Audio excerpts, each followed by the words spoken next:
aumentando o som que o baile funk acabou de começar.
Yeah.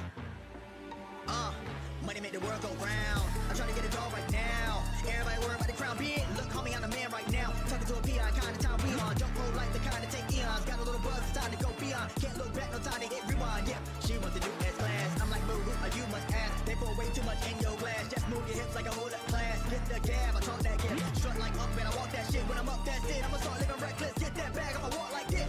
Yeah, I'ma walk like this. Hit that lane, I'ma walk like this. Walk in the spot, but they all get lit. Tell them on flow, let me talk my shit. Every song bang when they drop in hit. Said I'm the man, post stop, no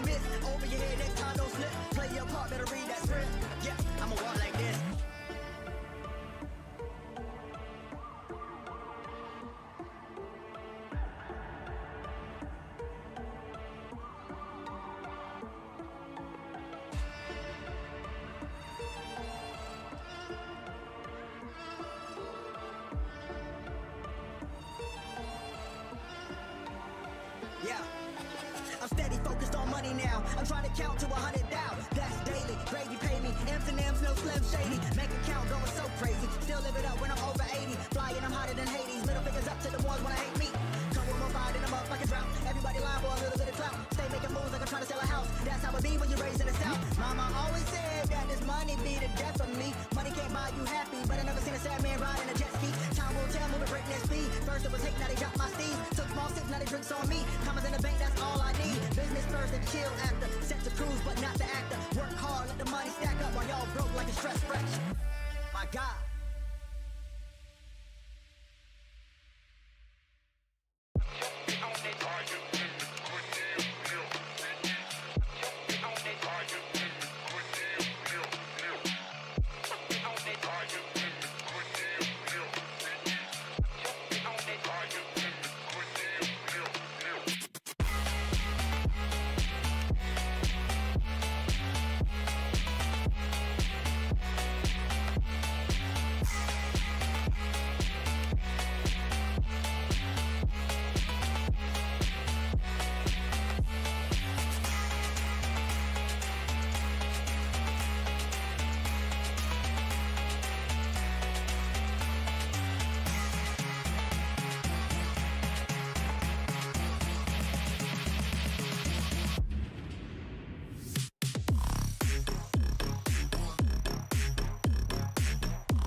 aumentando o som que o baile funk acabou de começar.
Okay, what's up guys? It's your girl Mitch Game and we're officially live today for the finals in the Pubg Mobile East Africa Clash Games. I mean, it has been a journey. We have been here from group stage, qualifying, semi-finals, and now we're in the finals. This is day one of the finale. I'm quite excited, you know, we have all these countries playing with us tonight. We have Kenya, Somalia, Djibouti, Madagascar, Mauritius, and Ethiopia playing with us tonight. I mean, I don't know about you guys, but I'm actually excited about this.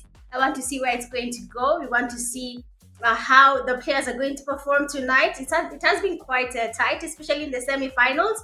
We had a lot of teams, you know, getting all the action in, a lot of very interesting fights. And for tonight, we're going to be having 5 matches. For match 1, we'll have Erangel. Match 2, we'll have Sandhawk. Match 3, we'll have Miramar. Match 4, Erangel. And then for the last game of the night, it's going to be Miramar again. So basically, it's going to be a very interesting night. And I don't know about you, but let's just say we want to see as much balance as possible. If you know any team that is playing with us tonight, please give them a shout out there in the comment section. Make sure they know that you guys are supporting them. And I'm actually going to read the teams that are playing tonight. Just give me a second. And I see which teams are playing. We have RRAGE eSports, OL eSports, Later eSports, ALTMAGICIANS, Neon Force, LALENA eSports, Invincibles, a Tactical Team, Team Unique, Blacklist, Death Dose, Ocean Galaxy, Pain Africa, Epic eSports, TYCOONS eSports, Relentless eSports, and Generation Z. So of course, we're going to be having a very heavy night tonight. It's just a day one for the finals. Tomorrow will be the last day. And of course, everyone that has played, a big up to you guys. You have supported PMEA from the beginning. We're coming to a close now, and some of the viewers have actually been constant there, you know, so thank you so much as well for being there. And of course, for our beautiful production there, we have to give a big shout out to GP eSports. They have been with us from day one, and now we are about to, you know, complete this, and we are finally going in to the first game of the night, and that's gonna be Erangel. So how are you guys feeling there? We're just getting started, you know. Of course, it's going to be quite intense. It's going to be a very interesting night there. We're going to be having teams, you know, landing similar places. We're going to be having some teams choosing to have a very slow game. Some will be having a very fast game. So I don't know about the teams there, but I'm hoping that all the teams are going to be putting the best foot forward, and then we're going to be seeing how that goes. To be honest, at the end of the day, it is just the beginning of the finale. We are in day one, game one. Look at the flight path there. It's coming from the western side all the way to the eastern side. We can see some teams already have gone to their usual landing spots. I don't know about them, but I hope a place like Georgia Bowl is usually quite crowded. So I don't know how they're going to be handling that, but I hope they have something in mind. They have a strategy on how to go about it. When we look at a place like Rozok, there we also have teams going towards its side. When we look at what's this side around almost Quarry, we also have teams going on that side as well. So yes, there's going to be a lot of fights tonight. I can see a lot of Ethiopia flags. I can see Madagascar flags as well. So big up to all the teams that are getting shouted, getting the shout outs there. People watching as well in the PUBG Mobile Somalia TikTok. I hope you guys are going to be enjoying the live tonight. We have not been there as well for quite some time, but I like that we're there as well tonight, and we're going to be seeing how it does turn out at the end of the day. We also have teams going towards Lipovka there. Lipovka is usually not that crowded, but then in the finals, it seems like teams want to go towards that side as well. Yes, Poliana is a common. It's a place we're used to people landing. We usually have a lot of third party fighting as Poliana. So, of course, that is a place of, we're going to also expect a couple of fights happening there.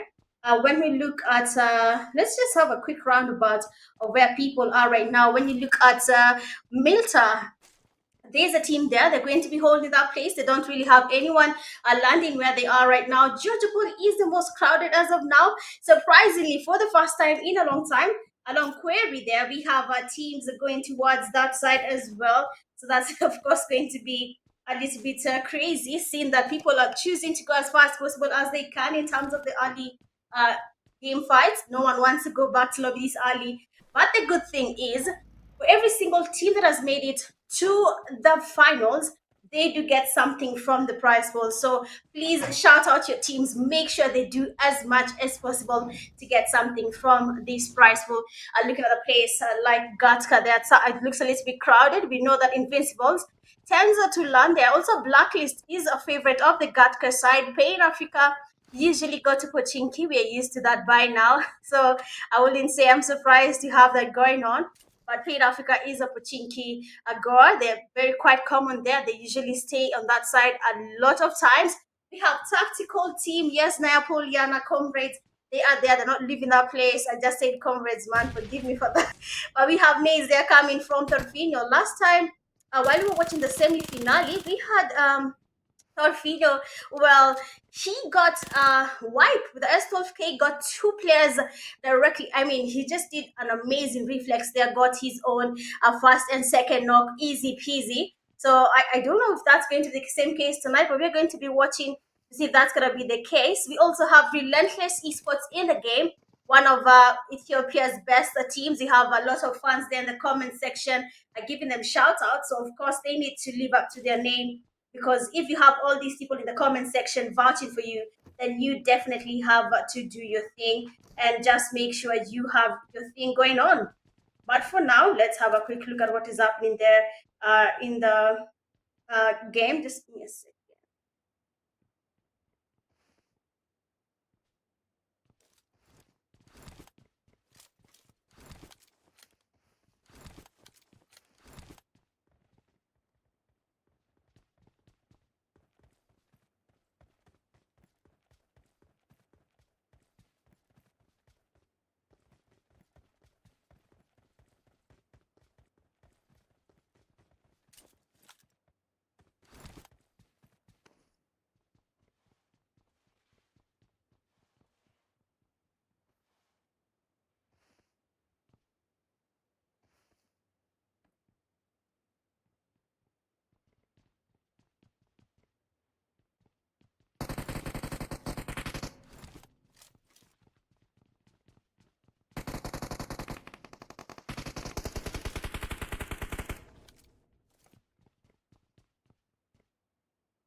Okay, guys, sorry about that. I'm back. So let's just have a quick look at what is happening here. Yes, it's nice to have Relentless Esports in the game. I'm just going to take a quick peek at the map just to see what is happening. I mean, where people are right now. A place like Prison, a place I haven't seen people going to, seems to be having fans tonight. They want to go towards that side. I don't know what their plan is, but we'll wait and see what they're planning to do and how they want to go about it. At the end of the day, you just have to do what you gotta do to get your points up. It's Napoleona as well is no longer as crowded because you have later esports going far away from that fight. They want to go towards their inner Stalba, where we have a team towards Stalba that is TYCOONS esports. Kameshki has the Ocean Galaxy as well on that end. And looking at Judgepool now, the inhabitants of Judgepool are now moving. That's quite interesting as well, because we can see Rage is now going away from that place. When it came to the semi-finals, Rage Esports, I think, were the ones who were the most impressive in that time because they got chicken dinners consecutively. They had the chicken dinners back to back. They had everything working for them. You know, they had their points up. So I don't know if that's going to be their case again when it comes to the finals, but we're just getting started. It is the beginning of the finals there. So again, let's give a big shout out to the sponsors. We have the main sponsors for the event as Esports Somalia Association. We have Kenya Pubg Mobile League. We have Riverus Foundation from Kenya, and then we have the player there. We call him Bravo. So big up to all the sponsors for making this event a success. And as it is coming to an end, I hope that you guys have enjoyed from the beginning till the end. I hope we have delivered. I hope you have enjoyed, because I mean, we have been here consistently, not missed a single one of this, not at all. We have been there from the beginning till the end. But let's see what is going to be happening. We're just getting the teams riled up now. People are now getting a little bit confident. They want to understand what is their strategy going to be. What rotation are we going to be making tonight? Why do we want to be here and not there? So yes, it's going to be quite intense. It is also going to be a little bit slow because I mean, when you're trying to get your points up, when you want to be amongst the top three, it's definitely going to be a very stressful and a test game for you guys. You have to make the right calls. You have to trust your IDL, because if your IDL is not there, if your IDL is not active, I'm telling you, you will have a hard time. If you do not trust your IDL, I don't know how that's going to be going. But you know what? It is fine. If you're already here in the live stream, wherever you're watching from, TikTok, YouTube, just make sure you're sharing this live as you can. Get as many people as possible to come watch, because we are in the finale and we need all this action seen live. We need to understand which teams are going to be giving us the winner chicken dinner. The zone has already moved there. We are going into the third phase actually of the zone now. Place like Yasnaya Poliana is still crowded. Tactical team, I don't think they're going to be leaving Yasnaya anytime soon. It is a safe place to be in. The zone is safe there. People are not looking like they're going to be making any rotations. Everyone just wants to stay there. They're taking their time. Yasnaya will be crowded, to be honest. If you can look at right at the northern side of Yasnaya there, we have at least 4-5 teams on that side. Severny is empty. No one has gone to Severny. I don't know why, but Severny, I mean, Severny is just Severny. It is a very nice place to play. I don't know why people avoid it, but to me, Severny just makes sense. It is always a very good place to be in because, you know, a lot of action happens there. There is a lot of built-ins you can use as your cover. They're easy to navigate. But then we have their team unique. There's a team passing by there. Probably we're going to be having a fight happening there as well. RRAGE eSports are passing by the vehicles. Right next to where we have team unique. We're just going to the third phase of the zone. We have 18 teams in the game, and not a single team has been taken back to lobby. How interesting is that? We can only see people getting knocked invincible there in the LALENA eSports, and now are having that thing happening on their end. We also have Relentless. They're trying to get a push there on tactical team. So yes, it is going to be a little bit tricky, but you know what? Let's keep on doing it. Liking, sharing, subbing, tapping on the screens, supporting your whichever place you're watching the live in. But make sure you're showing as much support as possible. Now we can see the tactical team seem to be interested in having a push there on the Relentless team. We have nades getting cooked up. Are we gonna be seeing any Kobe's? But then LALENA is not having an easy time. 2 players have already been taken back to lobby. Their teammates are there. is already down. I don't know if they're going to be getting any revive happening, but then Chill Boy has decided to go as far away as possible from this fight, because at the end of the day, we need our points up. Invincibles as well doesn't want to lose at any point. I mean, there is a prize pool on the line, and if it means me getting as much points as possible, then why not? When we have the Relentless eSports having one of the players from tactical team all the way back to lobby, MRD also engaging in a fight, but then Zeus now might be going in for that push. We have the S1 in hand. I've been seeing players doing a good job of this shotgun. Kali there and his teammate, they're trying to get Kobe's towards the players right next to them. That is the tactical team. Beno Baby and his teammates seem to be a little bit tight there, but you have the fast team. They have been taken back to lobby too early in the game with just the second phase of the zone, and leaving this game too early might not be the best thing for you there, but we have a push there. Beno Baby is down beautiful S12, not even S12, the S1 knock there from Zeus. Now the players from Relentless are ready going for that push. Kali does going for the push here. Rafinha with a knock. I told you about this guy. You have to be careful because he knows what he's doing. He's a bit confident. But when it comes to pushing their error, does get a knock. Second knock in with the S1. Two players are down with the same mag. I mean, something about these shotguns. They're tactical. Players are not ready to lose this prize ball. You can see Relentless player G-Man with the last one remaining, trying to get the damage there. But then FPP from error. And we have Relentless eSports have been taken back to lobby. Quite unfortunate for them as well, but then I mean, you need to have your points up as much as possible, but for them it is not the end of the night. You have 5 games to be played tonight. For game 1 is officially starting, that is Erangel, and we have 2 teams, actually 3 teams being taken back to lobby. I don't know how they're feeling about that. LALENA eSports as well, last player there from LALENA has been taken back to lobby.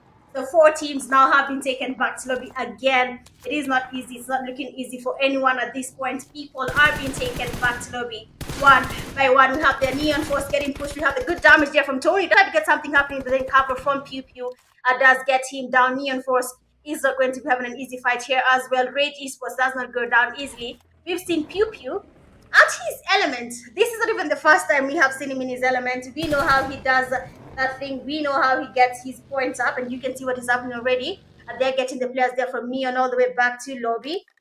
It's just interesting because teams are not having an easy time, guys. Teams are not having it easy. There is a prize pool on the line. There is a cash prize to be won, and you can see what is happening there. Epic eSports as well has been taken back to lobby. I don't know how this is happening. I don't know how people are losing these fights, but it is the finals, guys. It is the finals. We have to give it that. It is the finals. The things that are going to be happening tonight, no one can control them. At the end of the day, it is every man for himself. It is the prize pool on the line that you need to get for yourself and your team. If you do not have these points up, I don't know where you guys are going to be landing. But then the good thing is everyone in the finals will be going home with a part of the prize pool. Just make sure you're on the higher side when it comes to receiving a part of the prize pool. Again, this is the finals. We are in day 1. We're going to be having day 2. That is the last day. It is going to be day 2 tomorrow. And we're going to be saying goodbye to the PUBG Mobile East Africa Clash games. They have been intense, guys. I don't know where you guys have been, but they have been intense. If you have been watching from day 1, you know how intense they've been. RAGE eSports are still on the move, still angry. They need their points up. I mean, the name speaks for who they are, but then they have Invincibles right in front of them. Invincibles, there is a team there from Kenya. We know how aggressive they are as well, so we're going to be seeing something from that side. I don't know what it is going to be, but yes, it is going to be a little bit heavy. Plain Africa losing players to ALTMAGICIANS. The zone is now closing in. We're heading into the 4th phase of the zone. It is going to get a little bit more intense. Their Plain Africa player Venom is down, was unable to get revived. Plain Africa is having a hard time there. You can see the damage. He's trying to change his position. Flash is receiving some fire from people third party in this fight.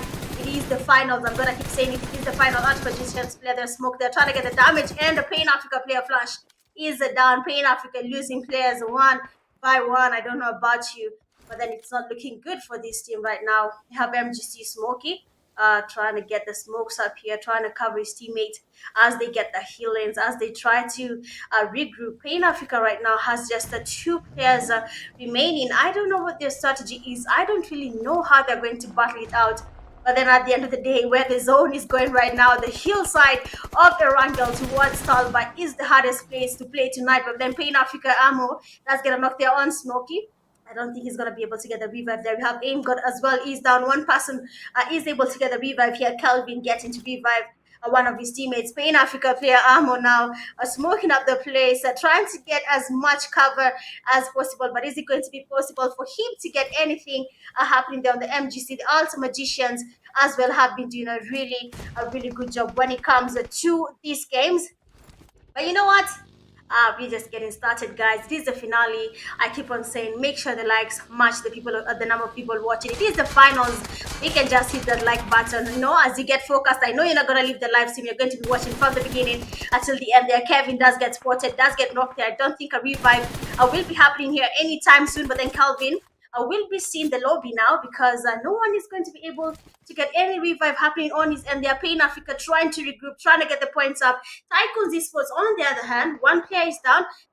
Smith is in lobby. Neon Forces again is taken back to lobby. So teams are just easily getting eliminated one by one. No one is surviving this. Everyone is having a hard time. But the nades are getting cooked up there. You can see what is happening. Ocean Galaxy having nades towards them. The damage is actually there, but there Dybala is down. TYCOONS eSports are really in a tight spot right now. They need to start moving as fast as they can. But then just in front of them, they have a fight that is happening right in front of their eyes. Death Doors are trying to get the revives. 2 players down, 2 players standing. Ocean Galaxy. Nades are getting thrown towards that side. Are we going to be seeing any Kobe's now? I think there's something about this S1 that people love about this shotgun that I don't know about. But the PMEA, these players have been using this gun. I mean, from the word go, from group stage qualifying, we have had the same type, either the S12K, the DBS, and it could be the S1, it could be the double barrels. All these shotguns have been used when it comes to the PMEA games. I don't know why. I don't know what brings the energy when you're using these shotguns. I usually feel like they're a little bit tricky. I don't know about you viewers there, but sometimes it feels a little bit tricky when you're using these shotguns in the game, because as long as you miss, and let's say the opponent hypothetically, okay, has an Uzi and you missed that shot, he has an Uzi, it's going to, the firing rate for that Uzi is too fast compared to your DBS. I'm not even going to talk about the M4. He's a noob, not even a noob. He's confident. He knows his strategy with the Uzi. Decides to go for that push on you. With the Uzi, you have your DBS. You miss your first shot. You miss your second shot. I mean, you are definitely going to be having it hard there, because this Uzi guy will just take you back to lobby. But then who am I to judge the confidence of these players? We have Generation Z there watching from afar. Does get a knock on the player from Pain Africa, taking him all the way back to lobby. Pain Africa right now has 1 player remaining. Fireboy, the zone is about to close in. Fifth phase of the zone, teams are now getting dropped. One Invincibles, they're taking on the ALTMAGICIANS. Perfect spray there for Fireboy. Does get a knock in on the players from Generations. He's still trying to get the space there going in. There's also another team right there, right next to the players from Generation Z, and that is RAGE eSports. So right now, they're basically a sandwich. They're trying to get the revives. Later, eSports players are passing by. Bombo Clat, I mean the man with the bombos, no, he's gonna do something there. He tries to get the nade there towards the player from Pain Africa, and it is GG's for Fireboy, because he got that knock on Bombo Clat, and everyone else has been taken back to lobby. Let's go. So we have now just 9 teams remaining, and we don't know how that's going to be happening. I don't know what team is going to be getting the chicken dinner, but basically people are being taken back to lobby one by one. People are being eliminated one by one. Blacklist having their teammates taken back to lobby. So it's really interesting, to be honest, what is happening right now. People are having a hard time, you know, surviving as the zone closes in. 5th phase of the zone in less than 20 seconds. They're going to be forced to go into the 6th phase of the zone. We have players, the OL, perfect nade on Blacklist. We have a push there happening, the DBS and the AKM. This is what I was talking about. If Gizzy doesn't get this DBS perfectly, then that AKM might be his downfall, but then not for Gizzy, because he seems to be the man with the DBS, then he's still getting pushed there. Still need to be confident, but there's an 8 getting hooked up. Gets another knock there. Might just be a wipe here on Gizzy. He tries to go in for that push again. Last player remaining, and Gizzy does get a wipe there on the players from OL eSports. 1 by 1 DBS in the play. I mean, what is that perfect wipe there from Blacklist player GLAXY. Composure is always what you need when you're playing these games. Right now we have just the 8 teams remaining. The battle is going to get a little bit more intense. Now, you thought what you've seen Blacklist player GLAXY doing is intense. Just give it time. Just go and watch what is going to be happening when these teams start rotating each other, when they start flanking, when they start engaging in third-party fights. Generations there cannot get revived. 7 teams remaining. The rotation is actually there. The teams are now going to be encountering each other. We have RRAGE eSports player Slazy trying to get something happening there. TYCOONS eSports as well has been taken back to lobby. Invincibles right in the middle of this fight. You have Death Doors on the right there getting knocked on the players. Whoa. RRAGE eSports watching this from afar, getting knocks there on the players from Death Doors as they get the knocks there on RRAGE eSports. Kobe there from later eSports. Danger does get a knock on Pain, and now Death Doors does feel the pressure. They need to get the revive and they need to start moving. The zone is about to close in. Later eSports is rotating these games right now. Generation Z on the left side where they are right now. Every single team right now needs to start moving. The zone is about to close in. The fight's about to get a little bit intense, and now we have Death Doors Hardy just waiting on what to do next because he's the only one standing. He needs to get the revive on his teammates in less than 10 seconds. Everyone is going to move to the next zone. There we are just in the 6th phase. 7th phase will be crazy. I don't know how they're going to survive it, but then Pain Africa player is able to survive this long and has been taken back to lobby 6. Teams are remaining. The zone is going to get a little bit intense there. Teams are going to be forced now to get closer to each other. Invincibles, they are taking on RRAGE eSports. Zaber is already down. And for later eSports, the rotation is there. They're coming into the zone a little bit late. Teams have already secured places. They feel they're safe. Blacklist start part in this fight as well as Invincibles try to take on RRAGE eSports. We have Russian. They're trying to get a push there. Does confirm his knock. And now going in for that push. A second knock with the S12K. Might be getting the 3rd knock there. I don't know about Russian. Yo, easy. Russian. These boys are not having it easy. Spiky in the building, trying to smoke up his blaze as well. Kobe lands in from GLAXY. 2 shotgun players, they're getting on each other. GLAXY does get a knock there on Russian, and now it's going to be up to Spiky. Yo, nah, someone put Blacklist on a leash. Because Ronaldo there does get a Kobe and takes all the players from Invincibles all the way back to lobby. 3 teams are now remaining, and it's going to be getting even a little bit more now because as the zone closes, so does the teams become pressured. They are now going to be forced to go in for that push. They're going to be forced to figure out how are we going to survive this, because no way are we going to let this chicken dinner pass us. Generation Z player Zaki does get knocked there. We have smokes getting thrown towards the mollies, nades. Every single trouble that is in the back right now is going to be used. Death Doors player Pain here trying to get the nades on that side, trying to get the Kobe's on that side as well. And it's going to be a little bit interesting because the zone is going to force them to move. Death Doors Blacklist, they're not really in the zone as much. All the team that is in zone right now is actually Blacklist. I thought it was Death Doors, but then Hardy might not be able to move anymore. He's just going to wait it out because he's going to be exposed. He's not in the safe zone. Ronaldo as well, spotting the player there. Hardy spotting him, stopping him from making it to the zone. Pain there as well, might just give up. But then that kill doesn't really go with the zone. It does go with the Generation Z player, Zaki. And now 2 players are remaining, Blacklist and Generation Z. Death Doors there have been taken back to lobby. Quite a good gameplay there. 10 eliminations in the bag. That is actually really worth it. Nades, they're flying in. Oh my days. Someone needs to stop GLAXY. Someone needs to get him on a leash because his grenades are just hitting the right places, are getting the Kobe's, getting the right players, getting everyone all the way back to lobby. Zaki there has been taken back to lobby. 1 player remains from Generation Z, and that is Thomas. Why did he panic? Why did he throw that nade towards the side? But then now Ronaldo is trying to go for that push on the player. That is Thomas, who has just put a stun grenade. Oh, damn. I was about to say he might be surprising us on how to use a stun grenade.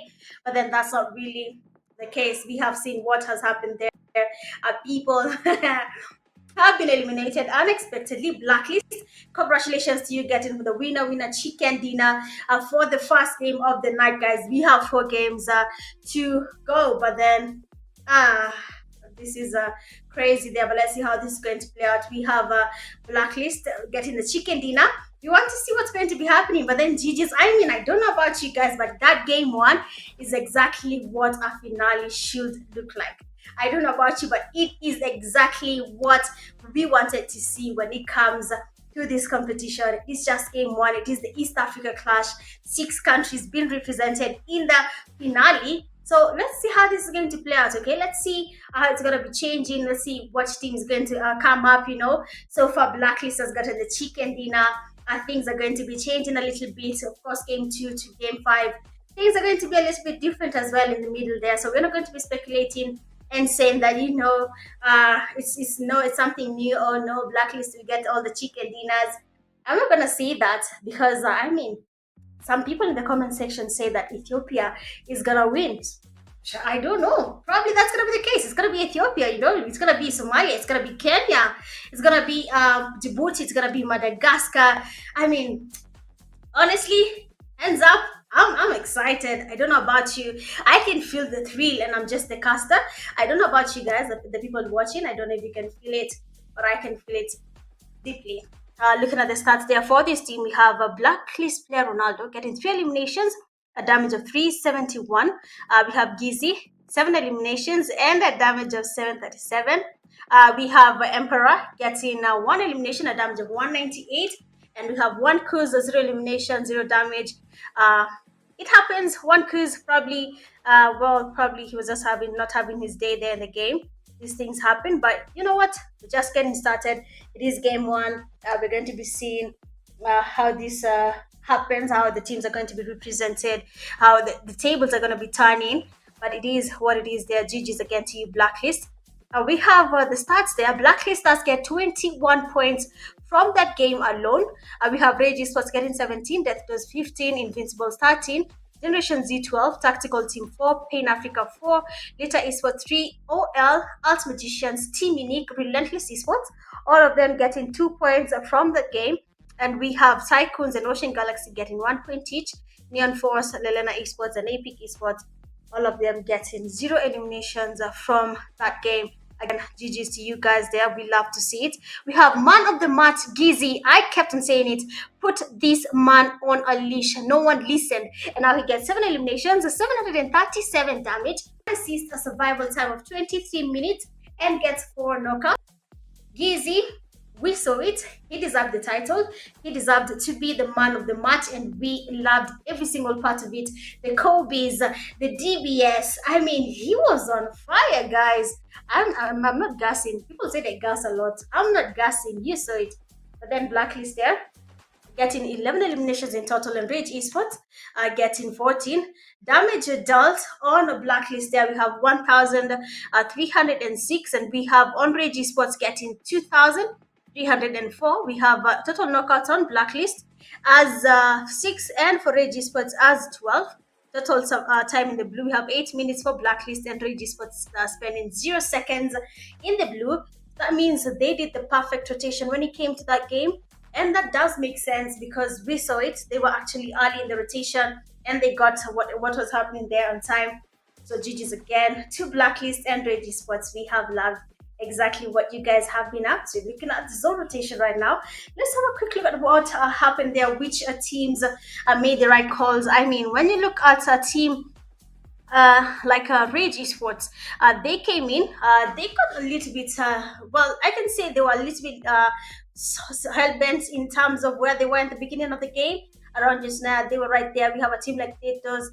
They did a very early rotation. Blacklist, surprisingly, even though they got the chicken dinner, you see they got a lot of minutes in the blue. That does make sense, and you can see why, because where they're coming from is quite far. To be honest, they're coming in on a very, very late rotations. That does explain why they have a lot of time in the blue, but it finally paid off. They got their winner chicken dinner, and now they are here, and they are loving every minute of their win there. We love to see exactly that. The zone did close in. The teams did try to come together there. They had a lot of well, if I can say fights really, but it does make sense. People were close to each other, and that's how Blacklist came in a little bit late from Severny. towards the Invincibles team. They third-partied a couple of fights. They held just the petrol station right outside Sevarni for quite some time, and that actually led them to getting those kills there, Gizzy getting the MVP. So it has been a really interesting game, and we are just in the first game of the night. We have 4 more games to go, and we'll be right back. So bye guys, BRB.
What's up, guys? We are officially back again. Game 2 of the night. We have just finished game 1, but before we say anything, there's someone who decided to bomb my live tonight and decided he wants to say something. So I'm gonna I'll let him say a few things to you guys, and then we're gonna kick him and continue the live with just me, Mitch, and not with him. Mullah. Oh, he's not here? That is good. It's good. Anyway, guys, let's see how this plays out. Looking at the flight path right now, it is coming from the northeastern side of Sunhawk all the way to the western side of Sunhawk. There, we're going to be having I don't know. It's going to be really fun, guys. Game 1 was amazing. I mean, I loved every single minute from the beginning of the game till the end. The teams made the right calls. People made the right rotations. They were patient. They said that they want to be a part of the teams that get, the prize. Well, the cash prize, the bigger part of the cash prize. Because yes, like I said, every team in the finals is gonna be getting something. But then, as you can see, it is a prize pool distribution, so it's going to be a little bit different from each team. But let's see how this plays out so far. We have a fight is going to be happening right now. We have Generation Z and ALTMAGICIANS. Last game there, Generation Z did a really good job there. They almost get the chicken dinner, but then Thomas was the only person remaining from his team. He couldn't get the chicken dinner. So yes, it is going to be a little bit interesting. But wherever you're watching this, guys, make sure you're liking. If you're watching on TikTok, tap on that screen like your life depends on that tap. If you're watching on YouTube, like the live stream, share the live stream link, subscribe to my YouTube channel. Let's continue growing because the best of the best is going to be brought to you guys live tonight as you watch the last day for the Pubg Mobile East Africa Clash Finals day 1. Tomorrow is day 2. We only have 2 days in the finals. So we're going to be having a very interesting weekend. For the people who don't have plans, don't worry. Mitch has got you, man. I am here giving you the form, man. I'm giving you a plan, just to make sure weekend is as exciting as possible. And before we can continue, let's just have a quick roundabout of what is happening in the game, where people have landed. A place like Dockstair has one team.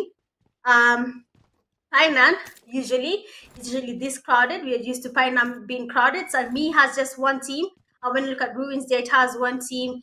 Looking at where we have RRAGE eSports, just right next year we have LALENA eSports in Ruins. When we look at a place like Camp Alpha, there we have a team right next to Camp Alpha. A team as well is Pain Africa.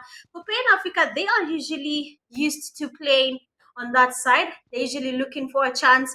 If the zone is going to be on those hills there, they're going to be making sure that they are, around that place. They have something happening on their end as well. But it's going to be a little bit interesting to see how the rotations are going to be done.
right, welcome back to the live stream again, guys. Sorry about that minor setback, but then we are officially live again for the second game in the PUBG Mobile East Africa Clash Games finals. We are in day one.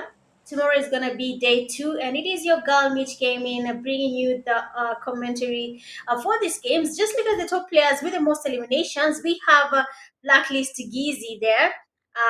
Okay.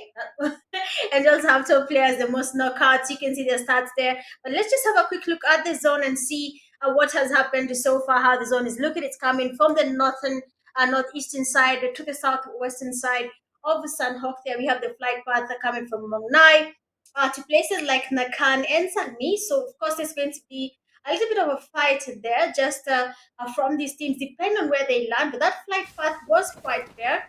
It gave, teams a chance to pick a place where they can easily land and where they can get the fight happening, easily, the battle taking place maybe too early in the game, because I have seen some players already have been taken back to lobby. We have 16 teams in the game, actually 17, sorry, but one has been taken back to lobby. That is ALTMAGICIANS. Too early in the game, to be honest.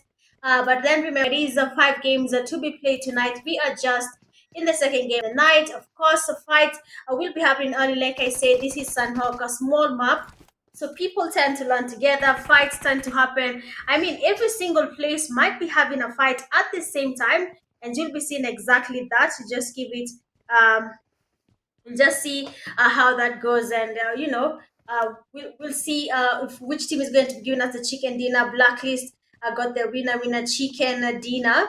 In the previous game, the teams there from Generation Z almost had a chicken dinner, but then they were taken back to lobby too early in the game. And yeah, it happens. It's part of the competitive scene. Sometimes you win, sometimes you lose. It happens, and you have to just go along with it. Then we have Neon Force right now. One of the players has been knocked. Of course, it's going to be taken back to lobby, because I mean, we need our points up, and if it means taking you guys back to lobby early in the game, then why not? There we have Ocean Galaxy player Arman. 2 of their teammates have been taken back to lobby, leaving just Arman and Dybala remaining. The S12K in hand there. He's a little bit delayed there with the reaction, and he has been knocked. Leaving just one player standing from Ocean Galaxy, and he might be having a lot to feel, a lot to do there. But we have the last player from Ocean Galaxy, Dybala, been taken back to lobby by Neon Force players, and it is GG's Ocean Galaxy. The game has just begun. So far, 2 teams have already been eliminated. Ocean Galaxy and the ALTMAGICIANS have all been taken back to lobby. The zone will be a little bit tricky now. Just looking at the safe zone, because it went to the southern side of Sunhawk there, looking at the teams that are already in the northern side. I told you about Pain Africa. They always land there.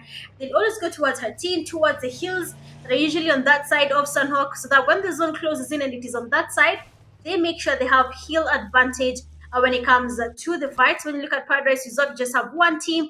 Blacklist, you have a team there doing a very interesting rotation that is unique there. They're doing a very interesting rotation on the northern side. Looking at Relentless eSports, they're coming right to the middle of the Sunhawk, going towards where we have Invincibles. So probably a fight will be happening there. Generation Z as well are going towards where we have Invincibles. The TYCOONS eSports are holding there. The Query, Painan as usual is always with their team. You can see Tactical team on that side. Camp Charlie as well has a team on that end, but we have here Mark is going to be a team here. They're just enjoying the loot. Relentless eSports, like I said, they're going right in the middle of the map there. They're going in between the fights, so I don't know what their plan is going to be or how they're going to survive it, but it is it is going to be a very a very interesting night for you guys.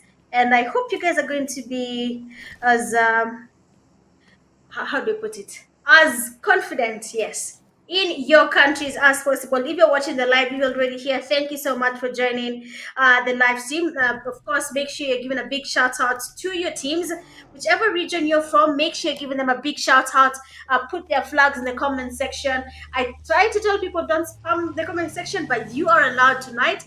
Make sure you send as many flags as possible, support your countries, and like the live stream. That's all I'm asking for. Like the live stream, or wherever you're watching from, be it in TikTok, YouTube, Make sure you're liking the live, tapping on that screen. If it's TikTok, following the pages on TikTok and YouTube, wherever you're watching the live, just to show your support. And then big shout out to the sponsors of the event, that is eSports Somalia Association, Kenya Pubg Mobile League, Riverose Foundation Kenya, and of course one of the amazing players in Pubg, and that is Bravo. So thank you as well for contributing to the prize pool. And for the production, big shout out to GP Esports.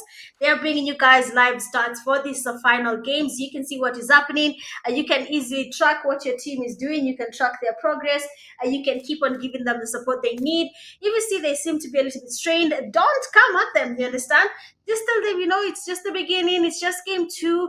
Have 3 more games to go, and then you can get your points up. Make sure as kind as possible, just give them as much support as you can when it comes to this game. The zone is about to close in. Teams like Blacklist, they will be forced to come from Paradise Resort. Ban as well is no longer going to be safe. They're going to be forced to move towards the safe zone now. Invincibles is a little bit safe.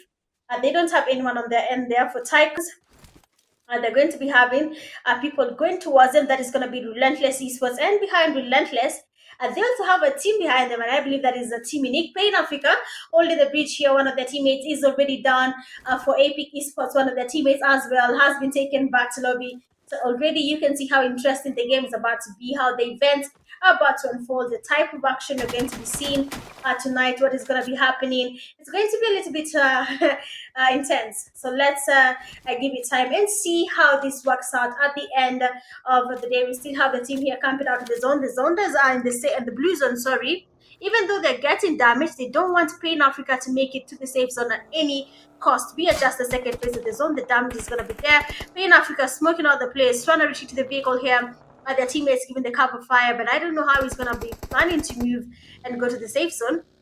But he's the only person remaining from his team that has not yet decided to move to the safe zone. So they really need to start thinking about that before anything happens. Team Unique players here as well trying to make it to the safe zone. They're trying to see how they're going to be going about it. At the end of the day, all you need to do is get your points up, because if you do not, it's going to hurt.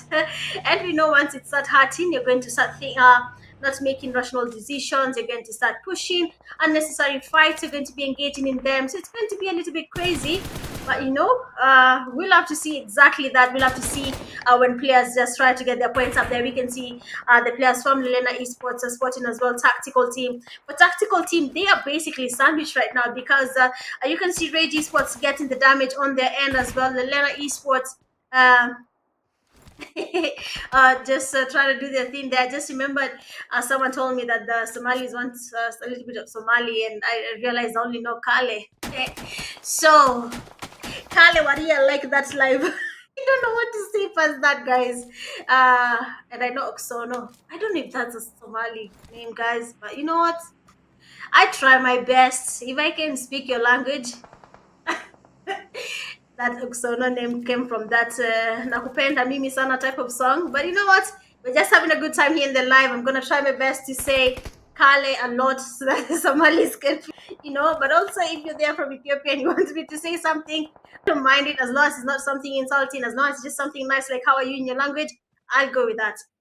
But anyway, the zone is about to close in as well. Also in Arabic, I can only say Habibi, so Yalla.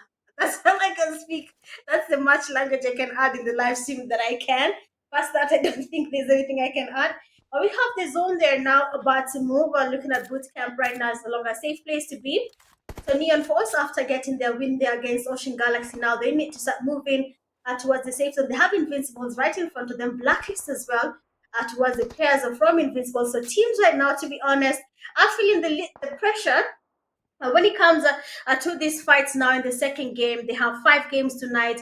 I hope they've charged their phones. I hope they've flexed their fingers enough and they're ready to do that thing, because if they don't, then it's going to be, to be honest, a very hard time for them there. But we're just doing what we gotta do to survive in these games. It is the finale. There is a prize pool on the line. The reason I can't say prize pool is because of the TikTok lives. They tend to ban when you talk about cash. A lot. They tend to mute the live, so we are going to avoid that. But if you want to see the prize pool distribution, please check on the Instagram pages. It has been posted there as well as on Discord. And you can see how it has been distributed across all the teams that are participating in the finals. And it's going to be a very tight margin there. We've seen what Blacklist can do. We've seen Generation Z finally coming up. I don't know what was happening there to them during the semi-finals. They were doing a very slow game.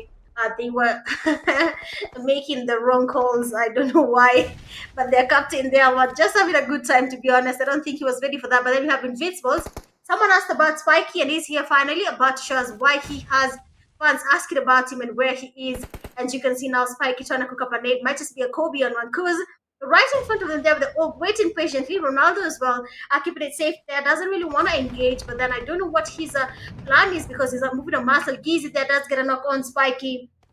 And it's going to be very, very interesting. Zaber trying to see if he's going to get any view of where the blacklisted players are right now. Gizi with the best view, being able third party these fights. I don't know how they're going to take Gizi from where he is, because he's the only person that is stopping them from having anything happening. But then Q there with the damage on one, because he's quite low. Spiky is still down, and Q is aware that this player is alone. This trying to go in for that push. The DBS, the pre-fires, and does have that one player down. He's trying to get another knock in for Blacklist. Spiky might just be revived. Q is not letting this player get revived, and he takes him all the way back. Slowly nades are flying in, almost getting a thrust on Spiky there, but then the nade doesn't really do anything. Just get some damage there on a Q. Russian now trying to change his position, trying to change his POV and see what's going to be happening. And we have TYCOONS as well, losing players one by one. It is getting a little bit interesting right now. And for people asking the countries and which teams are representing which countries, I'm going to be telling you guys in a few.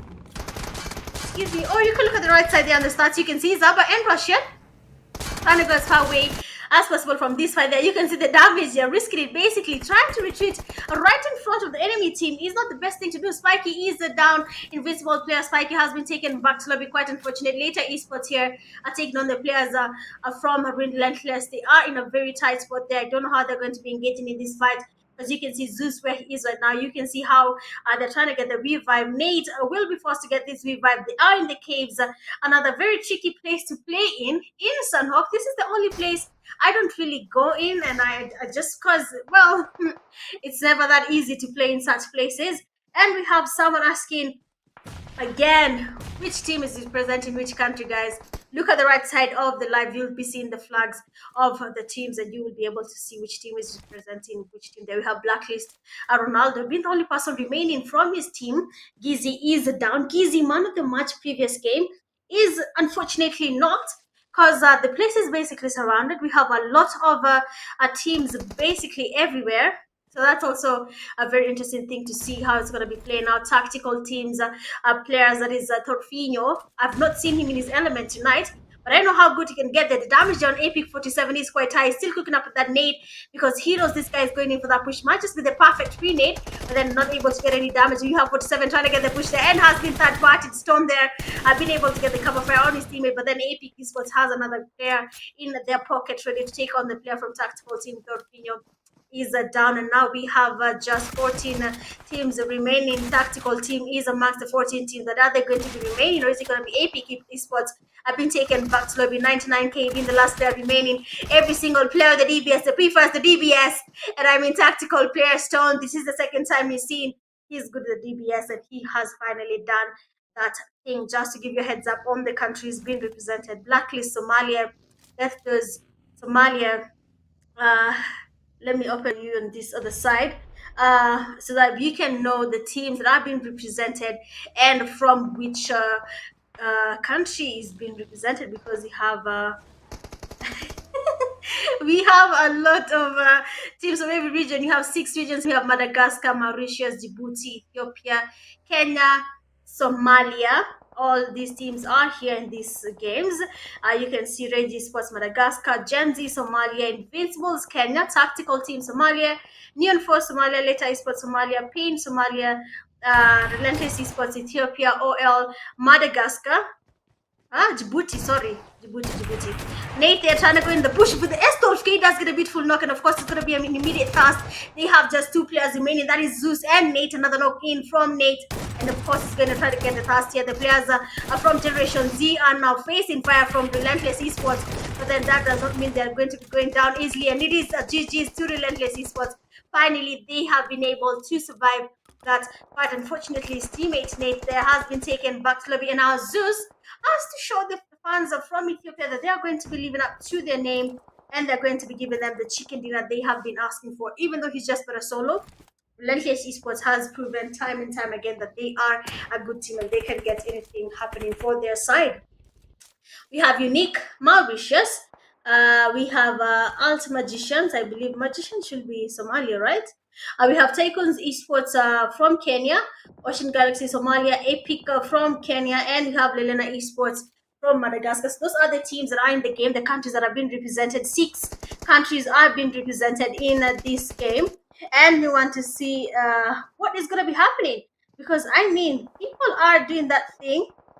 People are trying to get as many chicken dinners as possible for their teams. I mean, 5 games. If I can get all the 5 games chicken dinners, why not? But then blacklist there, winners for game 1 there. Yes, not in the game, but then probably we'll be looking for another chicken dinner when the games come next. But we're going to be seeing if that's going to be the case there. OL eSports having Invincibles players right in front of them. Spiky being the only person who has been taken back to lobby. OL right in front of them. They're waiting for the Invincibles players to make a mistake. And we're going to be seeing a fight here happening finally. 11 teams remaining. 10, is it 10G up? Is it 10G up? But I hope that's the name that we have. Deathdos watching from afar. Hardy getting that knock. Almost trying to get a thirst. They actually got a thirst. But then for them, it seems like they're also getting third party from the back. They're getting knocked as well. So it's actually very interesting what is happening there. But then Tactical team have been taken back to lobby. Invincibles are joining the party there. You can see how many teams are coming towards the cave. I don't know what Pubg has decided to say so, but it's looking a little bit intense here. Let's just see what's going to be happening. Invincible player Zaber feeling a little bit tense here, trying to see what he's going to be doing. Am I going to be engaging? Am I going to try to cover my teammates? One of them is down. The revive is happening.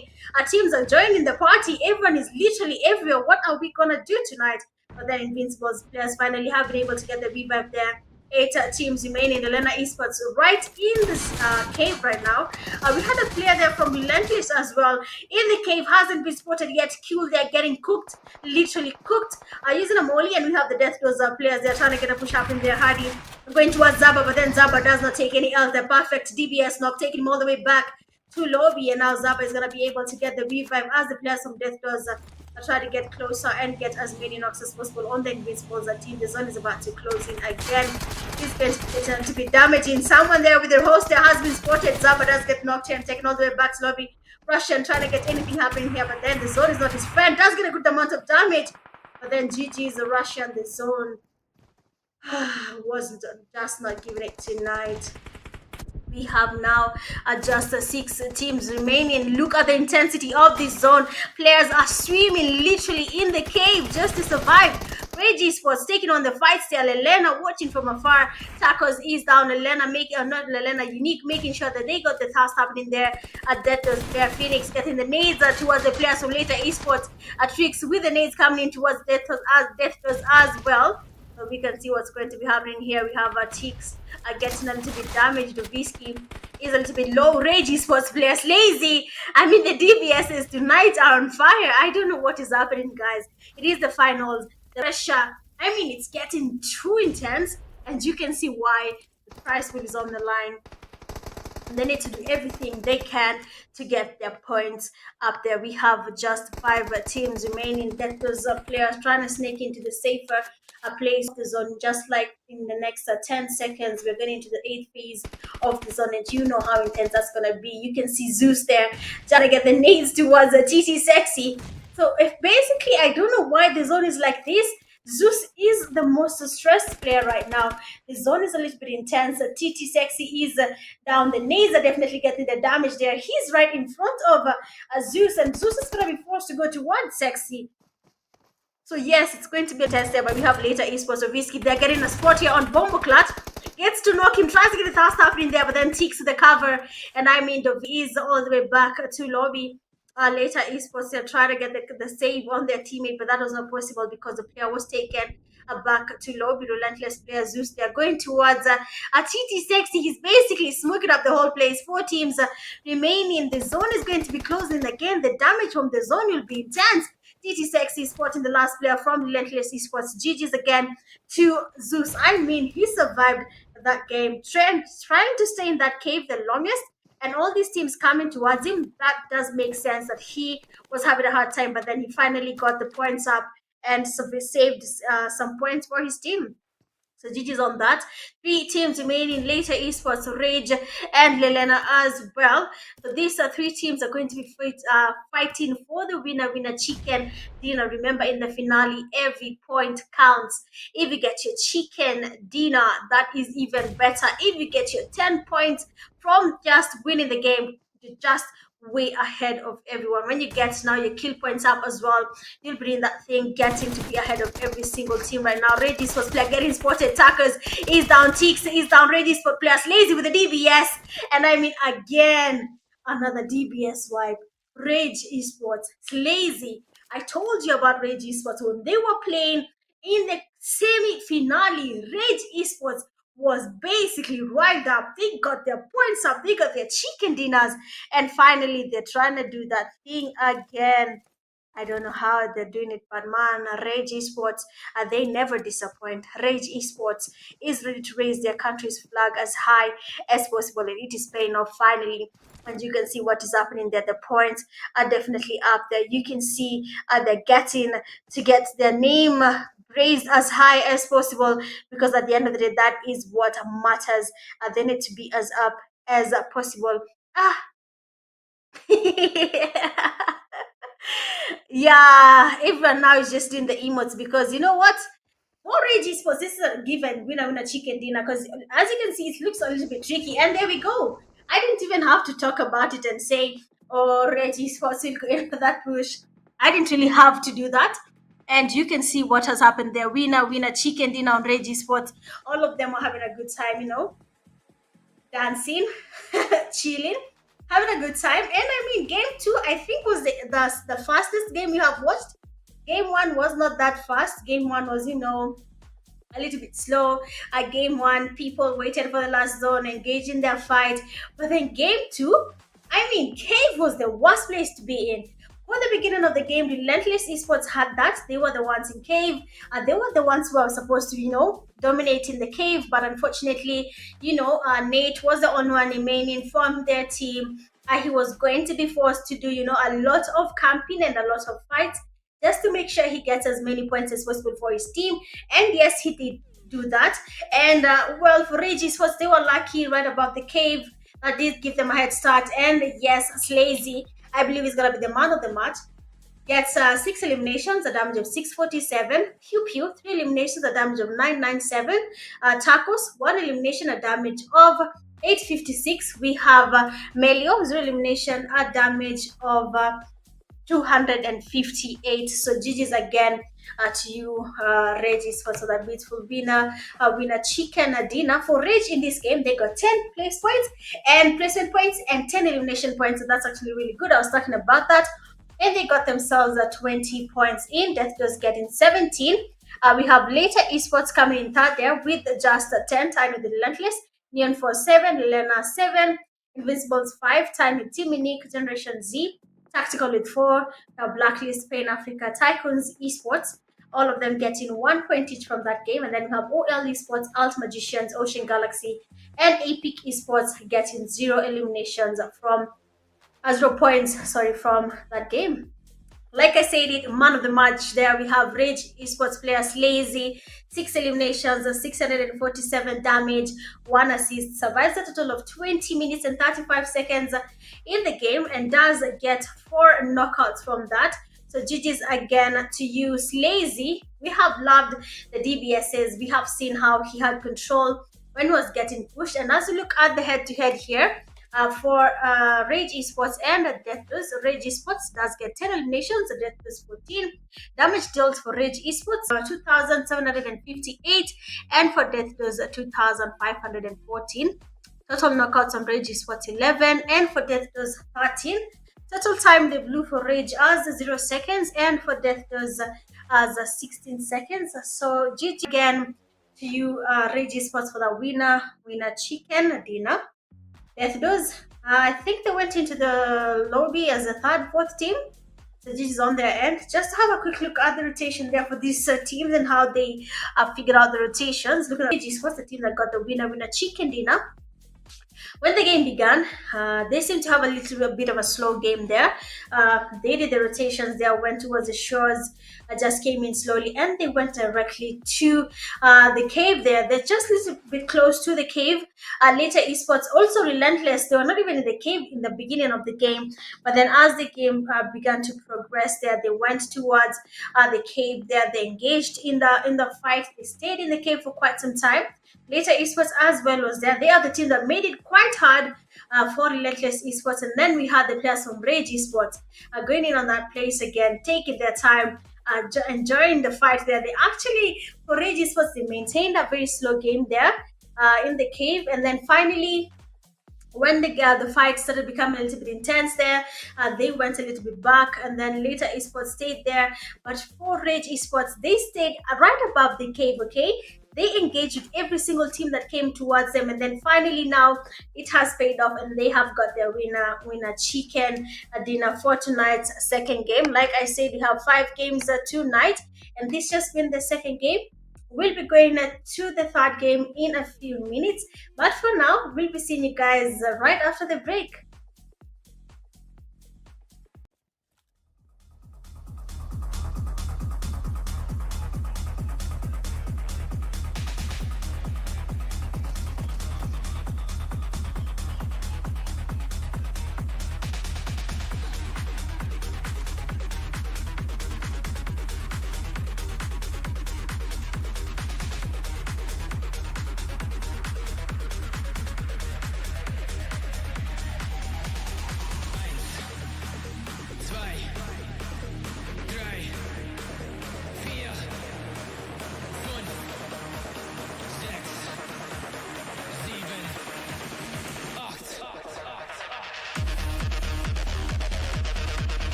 All right, so welcome back, guys. We are in the third game of the night.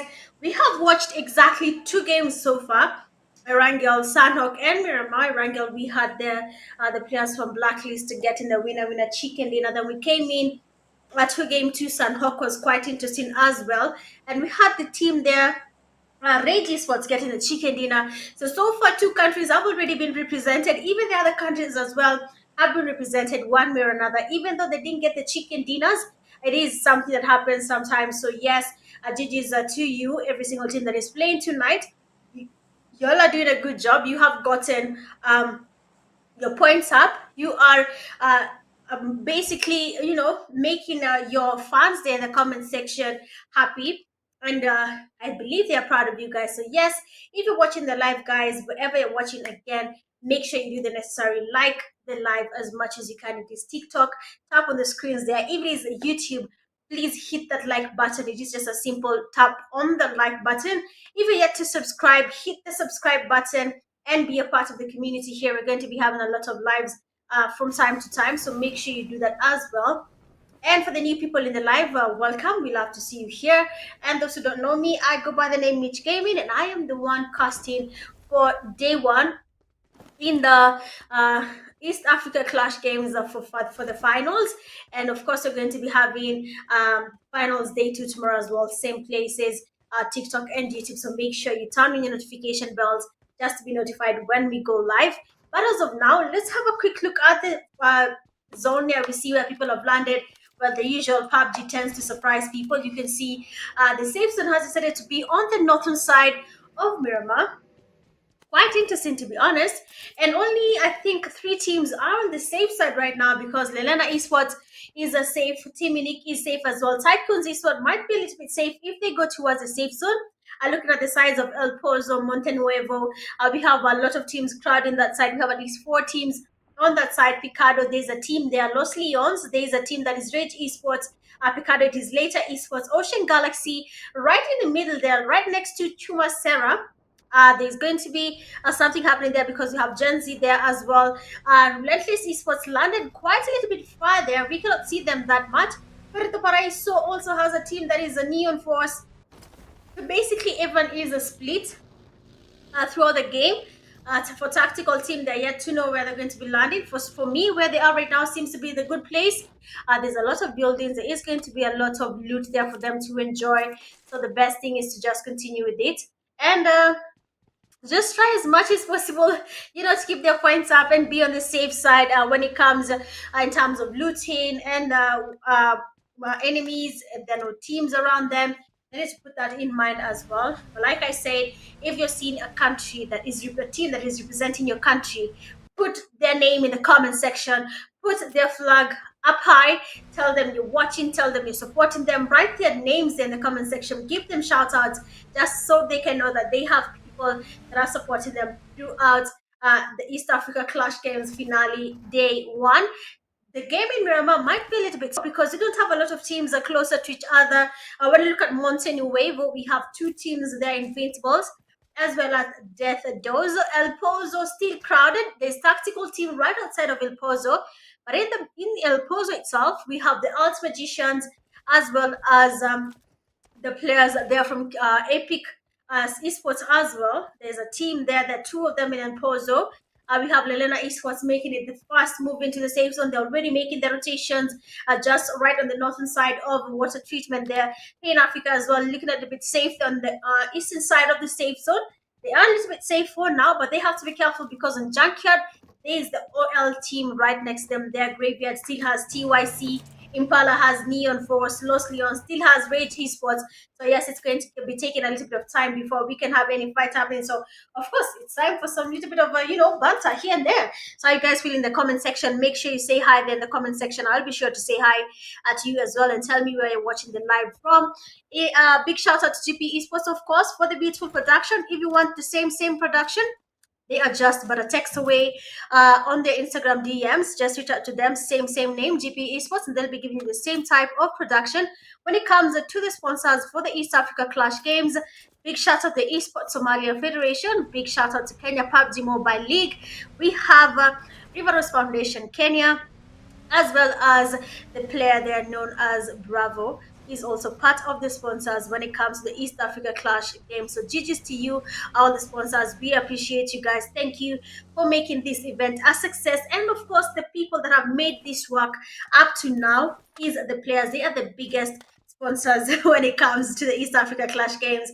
I mean, they're the reason we're here. I mean, they're the reason you're seated at home in the comfort of your seat and the comfort of your bed, and you're watching these lives and you're enjoying them because the players have dedicated their time. They're playing in these games and they're putting their country's flag as high as possible. And to you, the viewers, we appreciate you as well. Big shout out to you guys. We wouldn't have the numbers if it were not for you guys, for liking, for sharing, for subscribing, for tapping the screens, for following the TikTok pages. We appreciate all of you, and we appreciate all the effort you're putting in these games with us. We hope even the countries you're coming from, the games you're going to be playing, we'll be there to support you guys in any way possible. But enough of the banter. The zone is about to move in again. It is going to be going into the second phase of the zone. First phase of the zone there is almost closing in. Teams now are going to be in the need to start looking for safe places to hold. Pain Africa seems to have decided that their place is going to be in El Hazar. And El Hazar as well is a little bit crowded there because we can see OL passing by on that side. Neon Force will also pass by El Azhar, depending on what the IGL says and how they're going to be making the rotation. That's how it's going to be happening, and that's how we're going to be seeing where the fights are going to be happening, taking place, what's going to be changing, and stuff like that. But you know what we love to say? A team is as good as the IGL, and a team is as good as their trust in their IGLs, because we know some players can be a little bit hard to deal with because some of them feel they know better, and you can only have one leader because you can't have too many cooks something broth. We all know that phrase. Depends on where you were taught and how you say it. But we have later esports here, just living they're living towards the safe zone right now. They are living Del Patron, I believe that is Hacienda.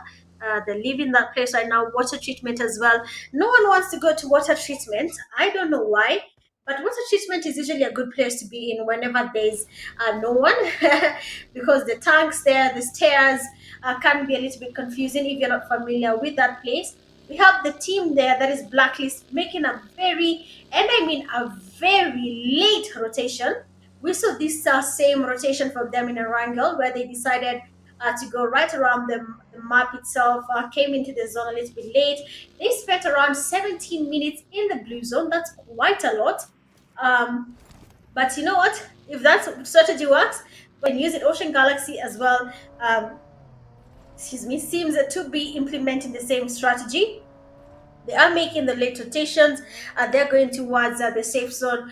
From the southern side, they're leaving Los Leons, going towards San Martin on that side of Hacienda del Patron. TYCOONS eSports just next to where we have RRAGE eSports there in Hacienda as well. And as we know, it is a Miramar. It is a big map. Before these teams encounter each other, it might take some time. We still have the 17 teams in the game. Yes, it is going to be a little bit heavy on these guys. But you know what? We love to see it as it is there. We love to see our teams engaging in fights, making the right calls. Invincibles here, they have a team right next to them, and that is the Death Dozer as well. So we're going to be seeing what their plan is going to be. We have ALTMAGICIANS as well. They are going to be looking for a way to make it to the safe zone as soon as the zone starts to shift towards the third phase of the zone. They have Epic eSports passing right in front of them as well. ALTMAGICIAN player Zendex, they're getting to spot the players from Epic. Probably will be choosing to engage or not. I'm not really sure what their strategy is. But like I said, whatever your IGL says goes. But sometimes it doesn't have to be the case. If you feel like that decision won't really work, you can as well speak out and tell your IGL, this is what I think could work. Just make sure the team remains harmonized. Otherwise, if you start fighting in the game as a team, you know how you play with your friends, and one friend decides to go pushing and then he starts calling to ask for help, and you told that guy not to do that. If that happens in a competitive scene, I can imagine the pressure the teams are going to be feeling. But you know what? I'm just going to be letting them do their thing and see what works for them and what doesn't really work for them. The zone is about to close in again. And when we look at the places like Truckstop, I believe around that side as well, we're going to be having teams going towards Cruz Deville. We're going to be seeing what's going to be happening there.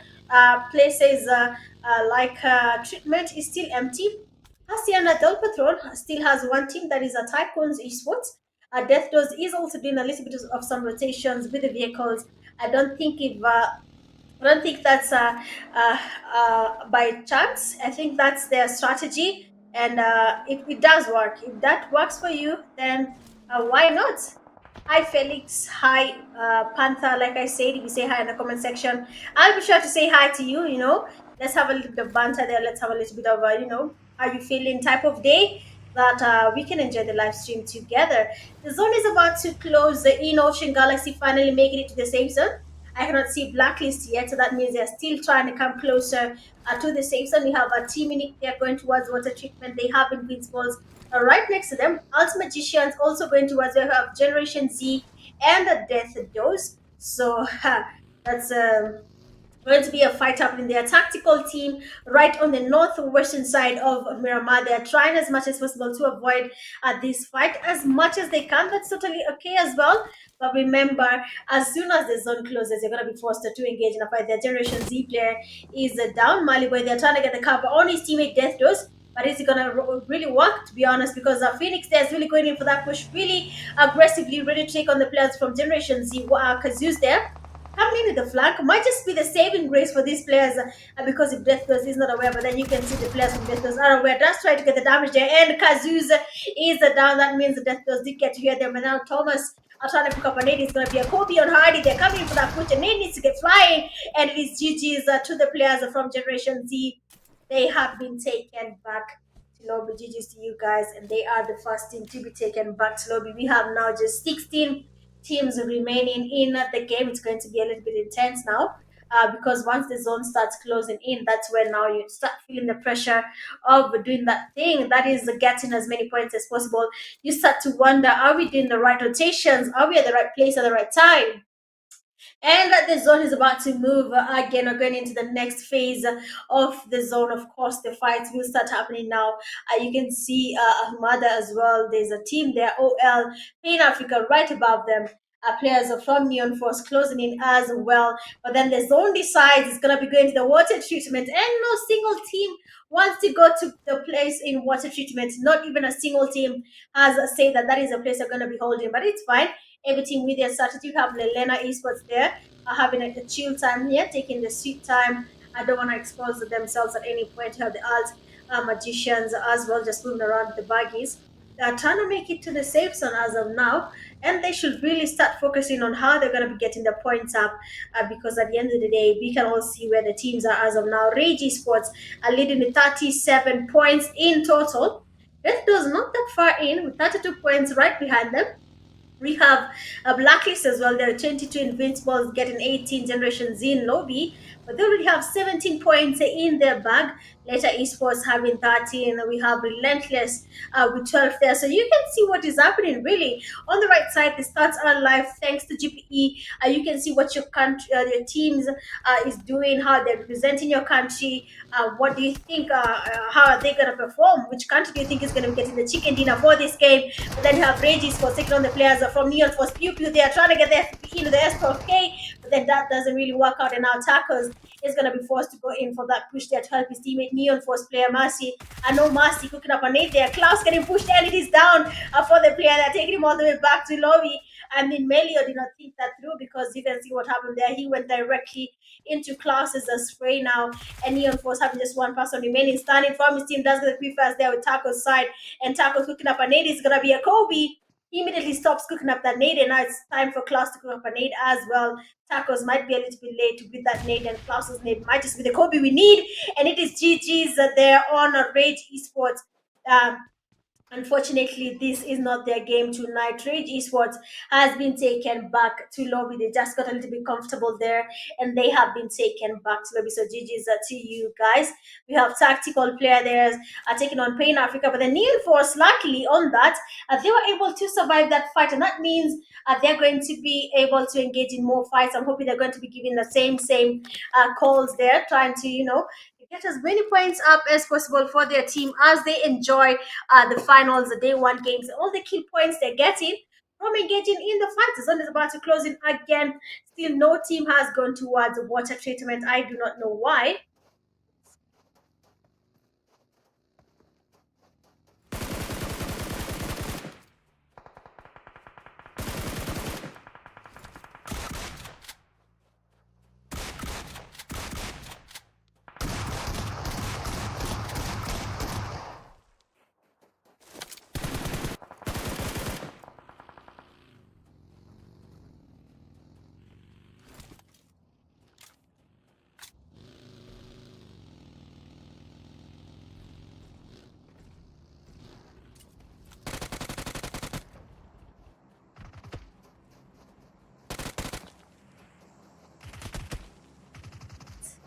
I believe I'm back. Sorry about that. I had to do something. But then we have tactical team. They are trying to engage against Pain Africa.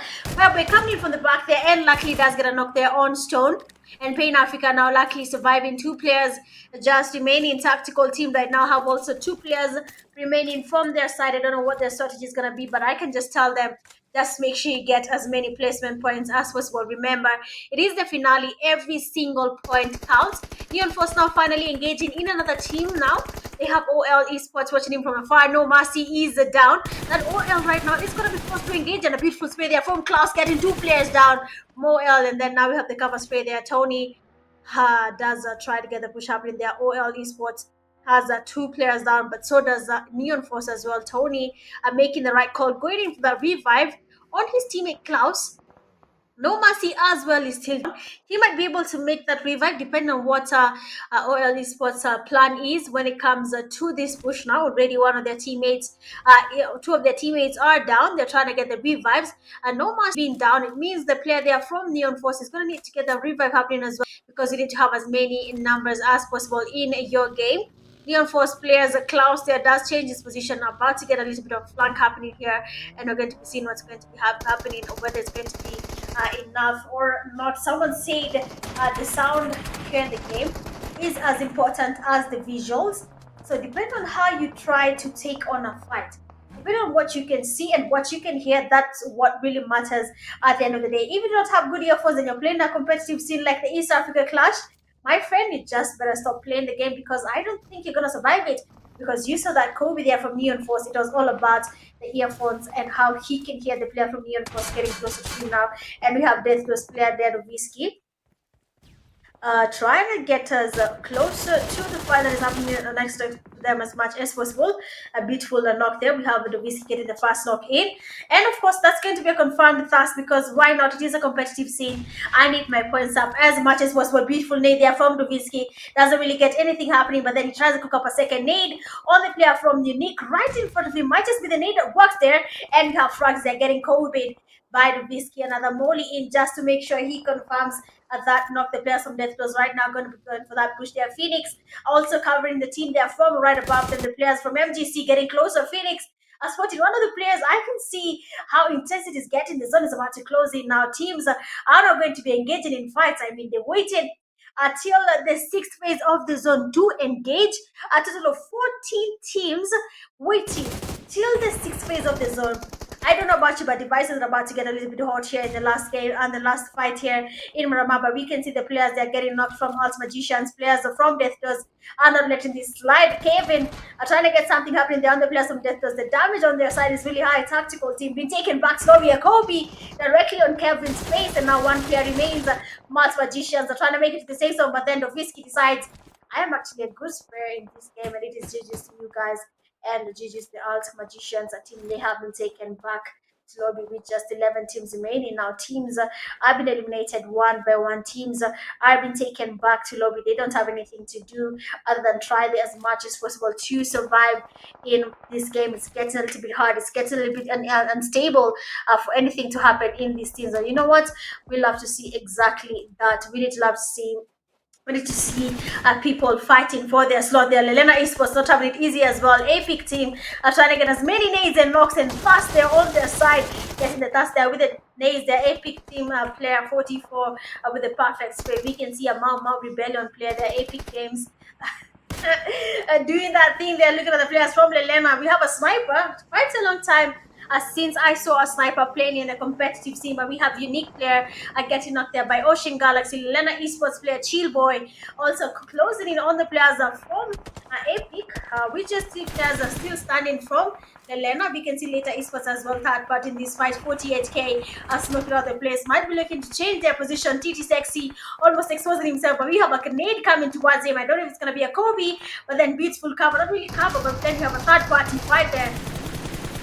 Excuse me, blacklisted. That's third party the fight there. LALENA eSports trying to balance every single fight that is happening around them, but then it's not really working out because even the players from Relentless eSports are right here. Everyone is going in for that push. Beautiful spray there from the player from LALENA eSports, and immediately the player from Relentless eSports as well is down. Nate now trying to close in. His teammates are down. With the only person remaining from his team, it's getting a little bit hard here for Relentless eSports. Nate there is a little bit low as well, and his strategy should just be as going as far as possible. LALENA eSports have been taken back slowly, which is on their end. We have Kali there getting the last kills happening on LALENA, and for Relentless eSports, they have been taken back to lobby as well. Later eSports now, with just 5 teams remaining.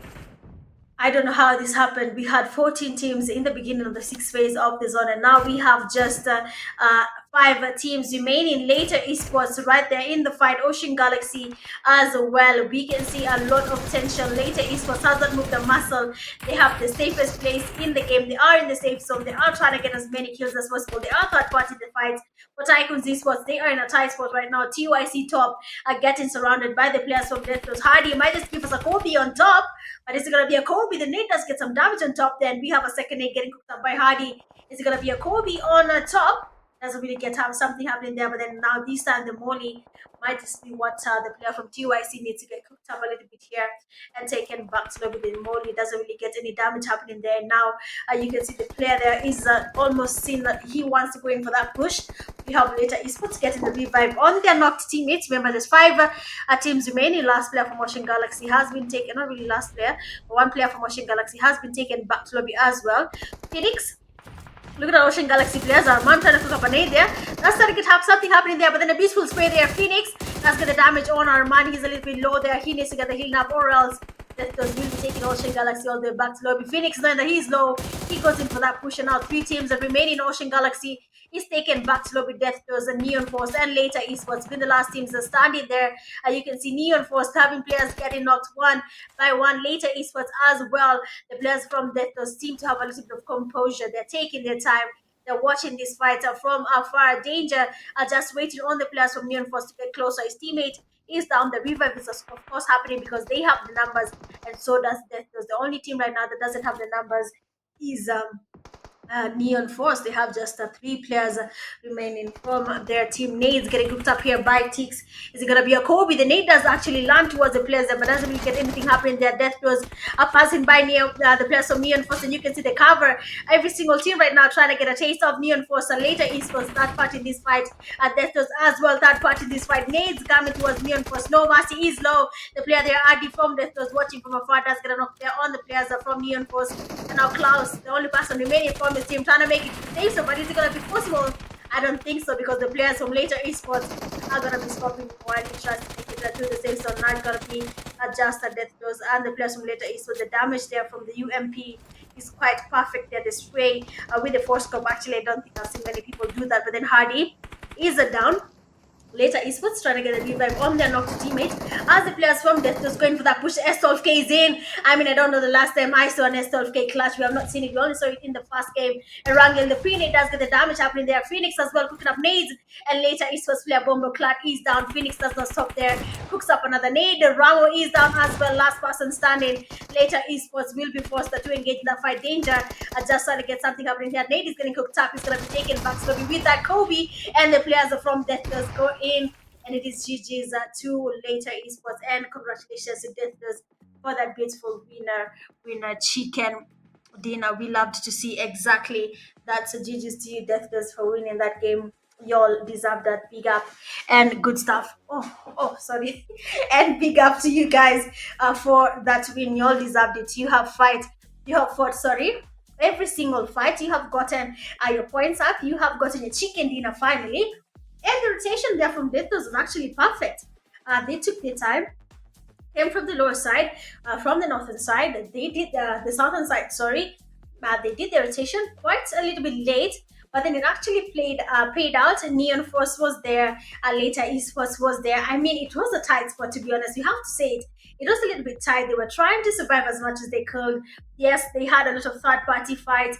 Ocean Galaxy came in. They got the damage on them. They were able to take them back to lobby. So it was quite interesting. And GT Steel Death Dose there. We have the VC getting 7 eliminations and a damage of 1,115. Those Phoenix getting 6 eliminations, a damage of 888. Pain getting 4 eliminations, a damage of 743. And Hardy getting 4 eliminations and a damage of 535. GG's to you guys for that. And looking at the match rank, Death does that get 31 points, 21 eliminations is a little bit high, guys. I don't know how you guys feel about that, but that's a little bit high there. Then we have Neon Force getting 15 points, later eSports at 10, Relentless 8, TYCOONS eSports at 7, Ocean Galaxy 4, LALENA eSports at tying with the Blacklist, Pain Africa, and Epic eSports with 3 points each. OL eSports at tying, Tactical Team and Team Unique with 2 points each. And then RAGE eSports, ALTMAGICIANS, Invincibles, and Generation Z each getting 0 points from that game. So GG's again to Death Dose for that winner chicken dinner. Man of the match, of course, we expected it to be Dovisky. Gets 7 eliminations, a damage of 1,115, 1 assist on his side, a total survival time of 21 minutes and 40 seconds, with 7 knockouts in total on his end. Again, big out and GG's to you. Death Dose for that winner chicken dinner. And we have head to head here. Death Dose getting 21 eliminations. I'm still surprised because ain't no way, man. But then we have Neon Force getting 10 eliminations. We have the total damage dealt on Death Dose is 3,281. For Neon Force is 1,857. Total knockouts 18 for Death Dose. And we have Neon Force getting 10. Total time in the blue for Neon Force as 2 minutes and 20 seconds. And for Death Dose, it's just 28 seconds in the blue zone. So GG's to you, Death Dose, again for that amazing head-to-head. Look at the last rotation there for Death Dose. And Neon Force. Neon Force started over in Puerto Paraíso. They came a little bit slow there with the rotation going towards El Hazar.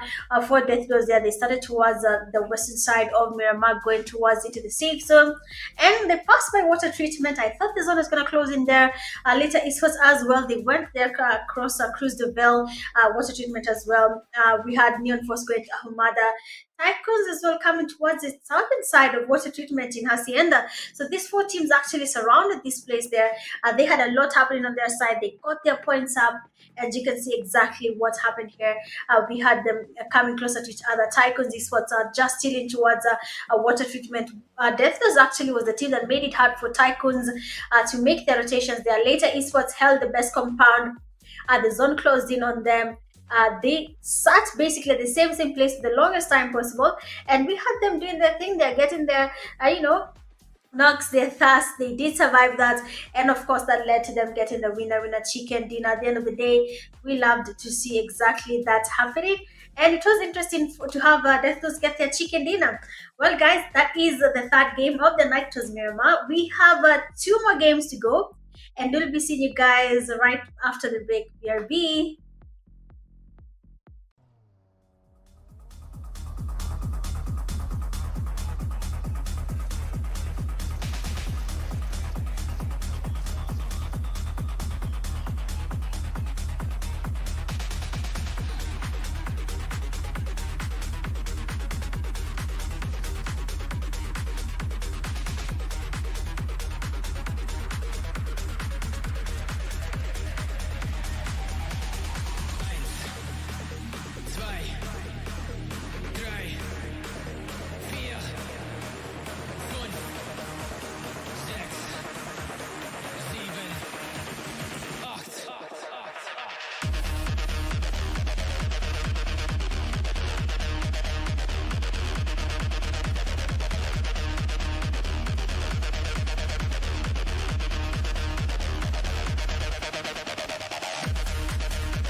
What's up, guys? It's your girl Mitch Gaming, and we are back again live for the PUBG Mobile East Africa Clash finale. We are in day one. Yes, it has been a little bit interesting, and not even a little bit interesting. It has been interesting from the word go. Game one, game two, game three, and we are in game four. And all I can say is, well, things are not going as we thought they were going to be going. Some teams are having it a little bit hard, some are having it a little bit easy. But at the end of the day, these games are not easy. Any team that has made it to the final, they have tried their level best to get as many points as possible in these games. I know sometimes, you have this strategy in mind, but then things don't go as planned. These things happen, and there's no way we can control them. But you know what? Let's get to it. We are just having the fourth game of the night. It's going to be a wrangle. Looking at the flight path here, it is coming again. I believe it's almost similar to the first game flight path, not as close, but almost similar, coming from the southwestern side of Erangel to the northeastern side of Erangel, and the safe zone decides it's going to be the type of zone to play in, because it decided that all of you guys will land wherever you want to land, but at the end of the day, you have to come exactly where we are going to place you guys. And we have RRAGE eSports immediately changing their call here where they're going to land, and we have them now trying to make it to the safe zone as early as now and secure a compound. The only problem is that people will be coming towards you every time they get a chance, because they need to secure a building as well. But for every other team right now, they're still going to where they usually land. You can see teams going towards Georgia Pole. LALENA eSports is going there. Principals, of course, they're going to be going to Gatka. Blacklist as well lands around Gatka. So you can see they have gone towards that side. Death does as well towards the side. And we have a fight seems to be happening too early in the game already. Some teams are not even letting the game slide, because okay, we're used to this now. A tactical team and relentless esports, they're always gonna land in Yasnaya Poliana. They're never gonna let Yasnaya Poliana breathe, because this is their landing spots, and whichever way the zone decides to go will always land here. And you have the players that they're from relentless esports, and they are trying their best, to catch up in terms of points, in terms of their performance so far. They're in position 60, they have 20 points in. But when you look at Death Dose, they have 63 points in their bag already, and the game has just started. We are just the day one of the finale.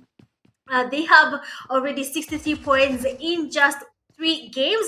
We're in the 4th game. It is a wrangle. Of course, we're going to be having another game, but then look at Beno Baby. Quite an interesting way to get a knock there on a Nate there. Basically, said, I can see your feet, your very lovely feet.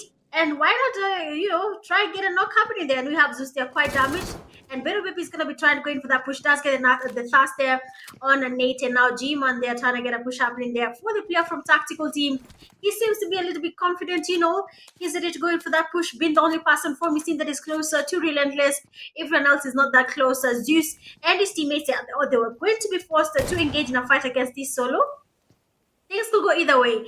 The solo could wipe out the whole team, or they could take the solo and take him back slowly. But then Beno Baby decides he's gonna take his time, does the same strategy again. I mean, I thought Shakid was the sneakiest player when it came to these games in the PMEA, but I think he has been challenging that title. Beno Baby, being the person that does a very tricky move there, and that does mean G-Man said, you need to rest, my guy. You need to calm down, You've been, giving us a hard time, leaning on the walls. G-Man said, nah, not anymore there. We can see Khalid. I mean, I can't even say it, the straight face. That, I was told is the best ideal in Ethiopia. No gassing. It is just that, the same way if you tell me now in the comment section and say the best player in Somalia is so and so, or the best player in Djibouti so and so, in Mauritius, in Madagascar, I'm going to say it, because you, the viewers, have told me that he's the best player, or he's the best IGL. So why shouldn't I tell him exactly that? Because if he is as good as he sounds, then he needs the praise that he deserves to get because of who he is in the community. Looking at the zone there, looks a little bit interesting. We only have 3 teams in the safe zone so far. We also have Ocean Galaxy going towards the safe zone right now. When I look at Rozok, we have Later Esports relaxing there. Jajapul has LALENA Esports chilling there as well. When I look at Primos, there's a team there that is ALTMAGICIANS. They are chilling on that side. they are not planning to move there because I believe they have the best spot right now. So let's see what's going to be happening. Invincible players are trying to also go towards the safe zone. It's going to be a little bit hard here for teams, to know a place to secure. They might be thinking we're a little bit late in the rotation. We're doing this a little bit early as well. We might be third party. We might have people coming from the back. So a lot of things are in line here. A lot of decisions need to be made by the ideals, by the teammates. They need to come to an agreement, and then now we can see how that plays out. We have tactical team. Still holding is now Poliana with Relentless Esports. They have lost the two players. That is Era and Beno Baby. I think now Relentless is trying to recover their points because initially they were a little bit high in terms of their points there. And now they need to get their points up as well because at the end of the day, Relentless Esports has not disappointed when it came to the group stage, the qualifying stage, the semis. They have done their best. And now here in the finals, we're expecting the exact same thing. Invincibles, the player might just be encountering, death those here. And like I say, it's Zaba that does pass by, I'm about to call it a rough rider there because he was just passing by with the horse, and then the knock there just made sense. It was an easy knock. Zaba was knocked and casted immediately, even taking his outfit. Now that one there is a violation, but we're not going to be talking about that. We have an invincible player, Spiky. A Sporting Generation Z player does get a damage here on Thomas. And we have to see what's going to be happening. Is Invisible going to be engaging in this fight? Is Generation Z going to be engaging in this fight or not? But then Thomas, all in the compound there, they don't want to move yet. Generation Z trying to scope out the place, trying to see how many people they can see and how many knocks they can get towards their side. In terms of the teams that are passing by around them, if they're going to be having a fight happening there or not. Let's just wait and see if that's gonna be the case. They have Invincibles players here just holding by the bridge. I don't think the safe zone is with them. I'm gonna take a quick peek at the zone just to see what is happening. And the players from ALTMAGICIANS are making a very late rotation. Same to Neon Force, same to LALENA eSports. I don't know what the strategy is for most teams right now, but it seems like the late rotations are what they're looking for. Tonight there we have RRAGE eSports getting in for the push there. Kobe from Melio does get one of the players from OL eSports. Tacos trying to get another nade in on the player from OL, that is New Radiant, I believe. And the Xyrox also trying to get the nades towards the RRAGE eSports player. Tacos does get the nade in. The damage is, of course, that the nade does connect, but then it's going to be a Kobe on Melio. But then Xyrox does get a nade on Slazy, taking him down, and it is GG's to RRAGE eSports. They have been able to take on the players from OL, taking them all the way back to lobby. The nades are the thing that made them survive there. I see someone in the comment section saying GG's to Melio. And I can see why, because those nades are from Melio. The reason that push was very easy for the players when it came to the push here on the players from OL eSports. Ocean Galaxy just passing by Shelter here, trying to keep it as slow as possible, not going towards any fights as of now. For teams, the zone is about to close in. I wonder where the zone is going to be moving to, the safe zone, to be honest. I don't know where it's going to be, but we're going to be waiting and see to see just exactly where it is going to be. Pain Africa just passing by the farm there, not having anyone right next to them. Death Does taking on the ALTMAGICIANS as well. Ocean Galaxy might be forced to engage in another fight because there's a team right next to them. But we are not sure if they're going to be engaging or not. Unique right beneath them. One of the players from Ocean Galaxy, Dybala, stays behind. Then the teammates are just scouting around with the vehicles. But is it the best strategy to do right now? Because looking at how the things are, I don't know what Ocean Galaxy's strategy is in terms of their points there. They're not really doing well, and they need to get their points up as much as possible. Blacklist are taking on Generation Z, but let's see what Arman's strategy is as of now. You can see Unique, their players getting spotted by Arman. Beautiful, perfect spray. Doesn't really have any damage on the player from Unique. Tries to make it another spray, but then it's not going to be enough because the player there has made it to the safe zone. Another team is taken back to lobby, and that is Blacklist. They have been eliminated, and it is GG's to them. ALTMAGICIANS as well have been taken back to lobby. really interesting what is happening right now. Teams are just been taken back to lobby one by one. I don't know what their plan is. I don't know what they want to do or how they want to handle these fights, but they are losing a lot of points when they go back to lobby this early in the game. It is just by the second phase of the zone. Teams have been taken back to lobby. Four teams so far are in the lobby, and it is still getting a little bit interesting right now because I mean, we are here to see which team is going to be taking the chicken dinner. But then what is happening is that most teams are not really putting up the effort here. All is happening that they are all being taken back to lobby if they engage in early fights. Unique, excuse me. Unique seems to be waiting on the players there just to see what is going to be happening and how the fights are going to be taking place. Spain, Africa, holding the same compound, looking at the players from Unique. Basically, two teams right now, that is Ocean Galaxy. And LALENA eSports there does get a push and beautiful reflex there from TT Sexy back in the vehicle and still getting the knock there on the player from Death Does. The covers fires from the teammates from Death Does have him knocked there. And we can see Levi going for that revive on his knock teammate, Novisky will be cooking up a Kobe on the player from LALENA eSports. Depending on how he takes this, to be honest, one nade might just be the thing that takes LALENA eSports a player down as he tries to get the revive on his knocked teammate. He's trying to get as much cover as possible for his teammate. It's not going to be enough because he's basically open field as well. LALENA eSports going for that revive. Novisky trying to get the damage there with the perfect spray. But then nothing really happens, just for a damaged vehicle. And now it is up to him to try and figure out how he's going to be doing this. He tries to get the sprays in. Another player from Those does get in there. Hardy coming from behind does get a knock there on Chill Boy.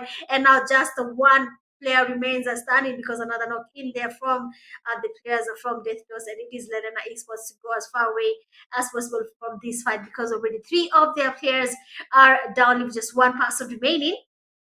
And the best thing to do, to be honest, is just leave. The zone is about to close in.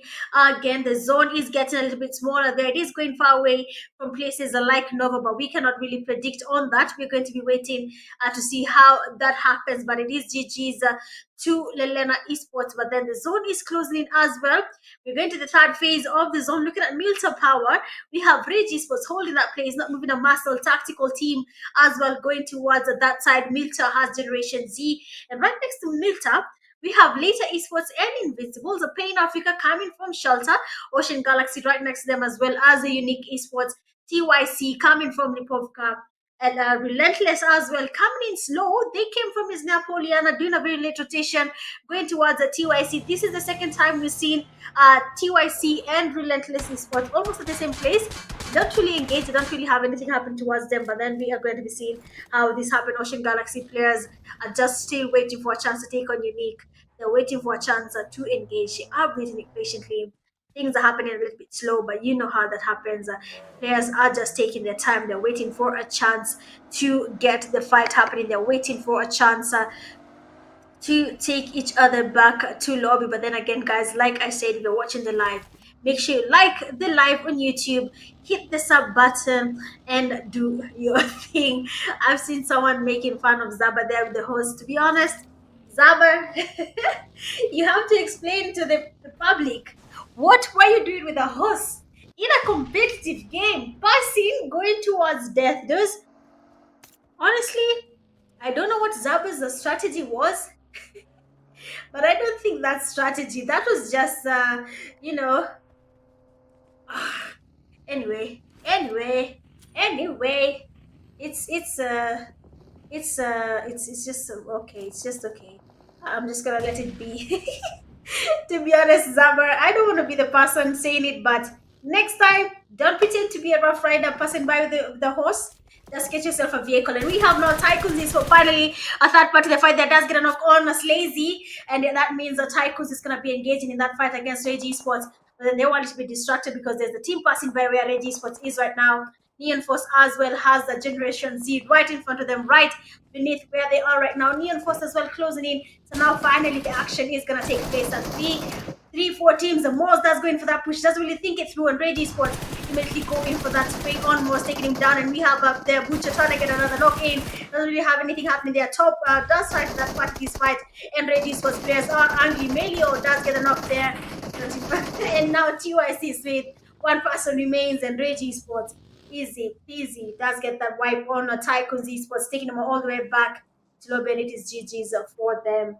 I don't know what their plan was there, but then that plan did not really work out. But then GG's to you, Tycoons.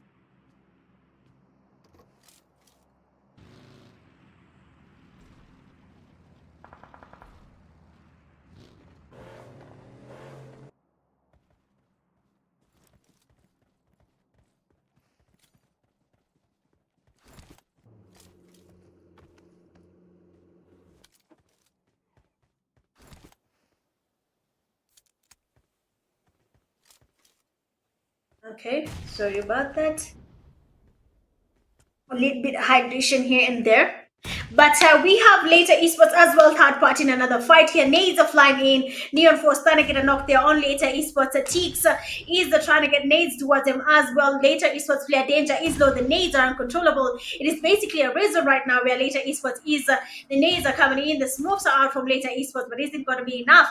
There's a team third party from the lower side. They're watching this fight, basically waiting for a chance to third party this fight. Later esports danger danger is down. Neon Force Tony's nade does connect, does get a Kobe, and now Neon Force will be going for that push on later esports. And have been taken back slowly. Bomboclat and the rest of the teammates watching this fight from afar. Generation Z as well, third part in this fight.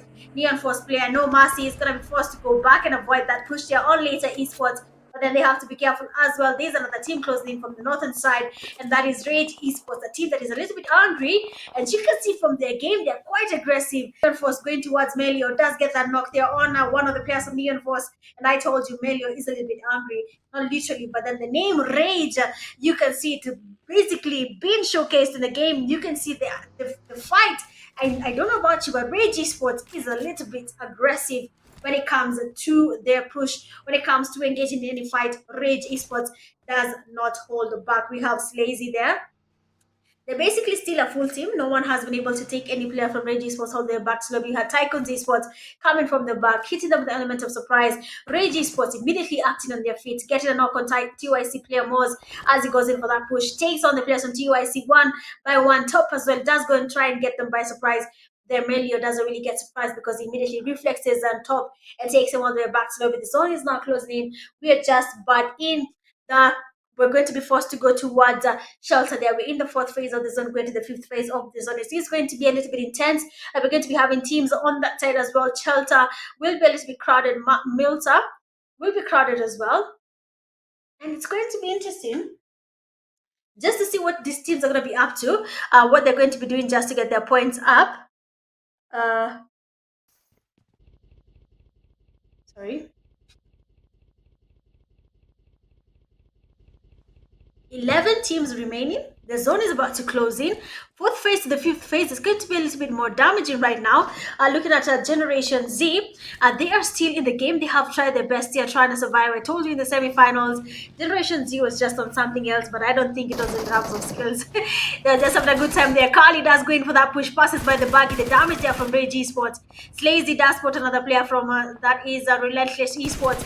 And you have Melio watching them as they pass by. Zeus does get off the vehicle and is exposed. The G-Man does get knocked and Pastor immediately pew now, and his teammates are going in for that push. Melio getting the nades cooked up. Later eSports taking on the players from Relentless. Khalid is down. One person remains standing from Relentless, and we want to see what's going to be their strategy right now. When it comes to their fight that are happening here between later eSports, they have RAGE eSports. Luckily for them, RAGE eSports is changing their position. They don't want to be in the same place anymore, and they're going as far as possible. Again, last player from Relentless is none other than Zeusa. For the second time, the game ends on Hawk. Zeus was basically the only person remaining from the team, and again, he's the only person remaining for his team again, and he's going to be forced to get as many placement points as possible. Even for the kill points, they need to get them up. They need to start have as much engagement as possible, because if they don't, Relentless eSports will lose many points throughout this fight. But we have nades, they're getting cooked up. Zeus just keeping it safe. They're hoping that the nades don't get anything happening on them. Zeus does get damaged again, and one more nade and Zeus will be taken back slowly. All he has to do is go as far away as possible. The nades are definitely connecting. Zeus is not backing out. He's ready to take on the fight, and we have a Kobe, and it is none other than Bomboclat.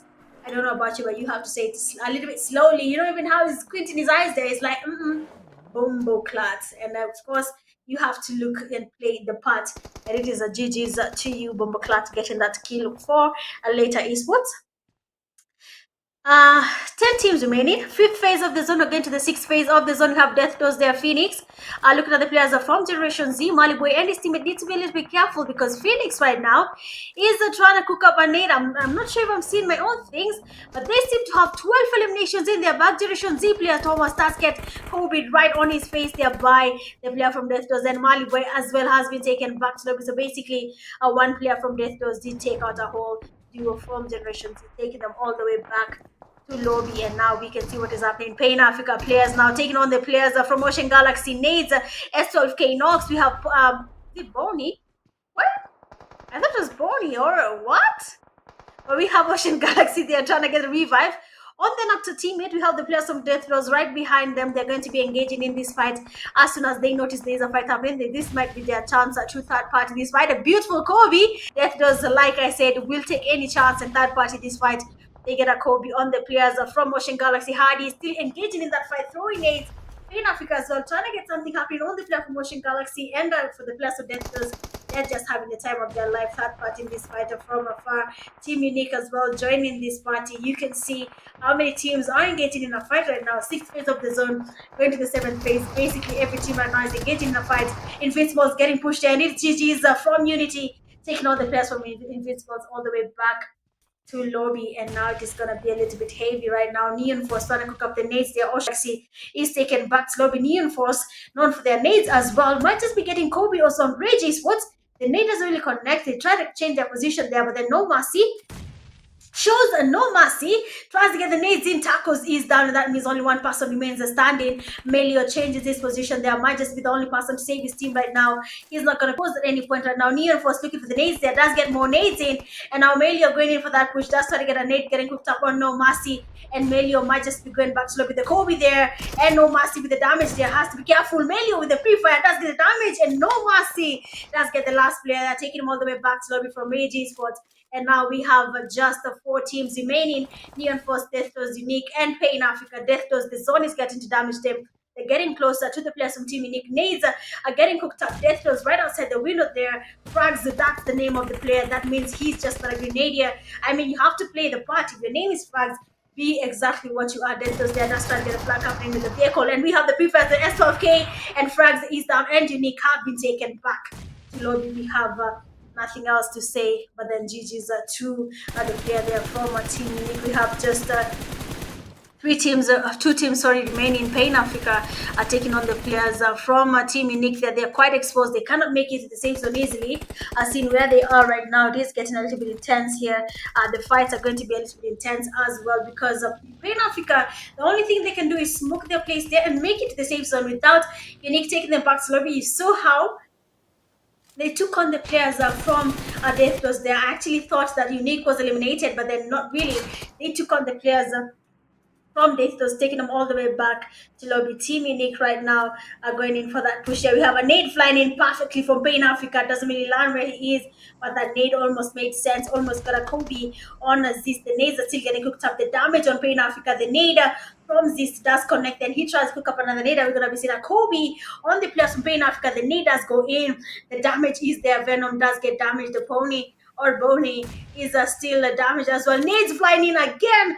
Venom is down, and now 1 player remains standing. It is Boney. I guess something happened there. Bahaliake Habibi, and it is GG's to the players from Pain Africa, and a good game. Chicken dinner to Unique for getting the winner chicken dinner. I mean Bahaliake, but the chicken dinner did not really connect there from Pain Africa. They had a hard time, and sometimes these things happen.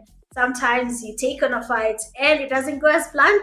The zone there, to be honest, was a little bit intense, okay? The zone was a little bit tight for these teams. I don't know how they were going to survive. I don't know what the strategy was going to be. But Pain Africa almost had it, okay? But then Unique players, I think that's the name.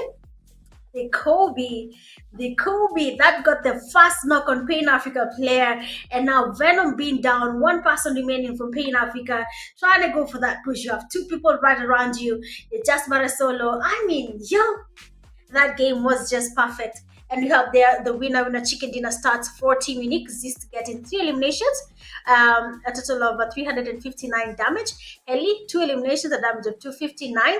Rags 2 eliminations, a damage of 297. And we have Madman 4 eliminations, a damage of 469. GG's to you.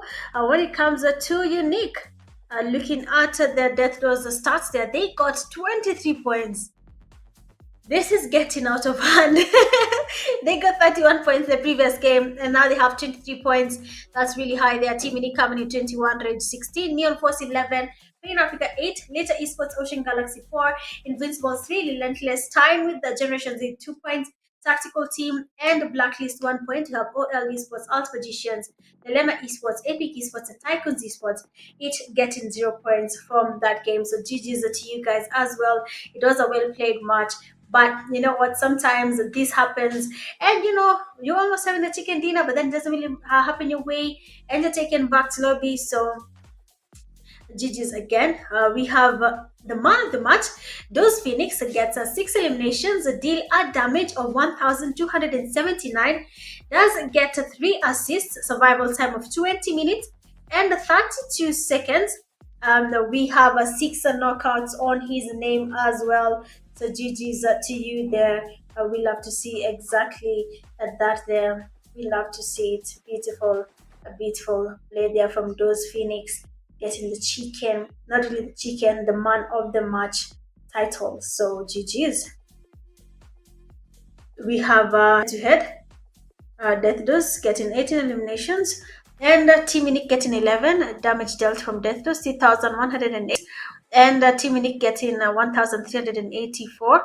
We have a total knockouts on the sides at 18, and we have Team Unique on getting 8 knockouts, 6 minutes in the blue for Death Dose, and Team Unique getting 0 elimination, 0 time in the blue, sorry, as they made the right rotations during the whole fight.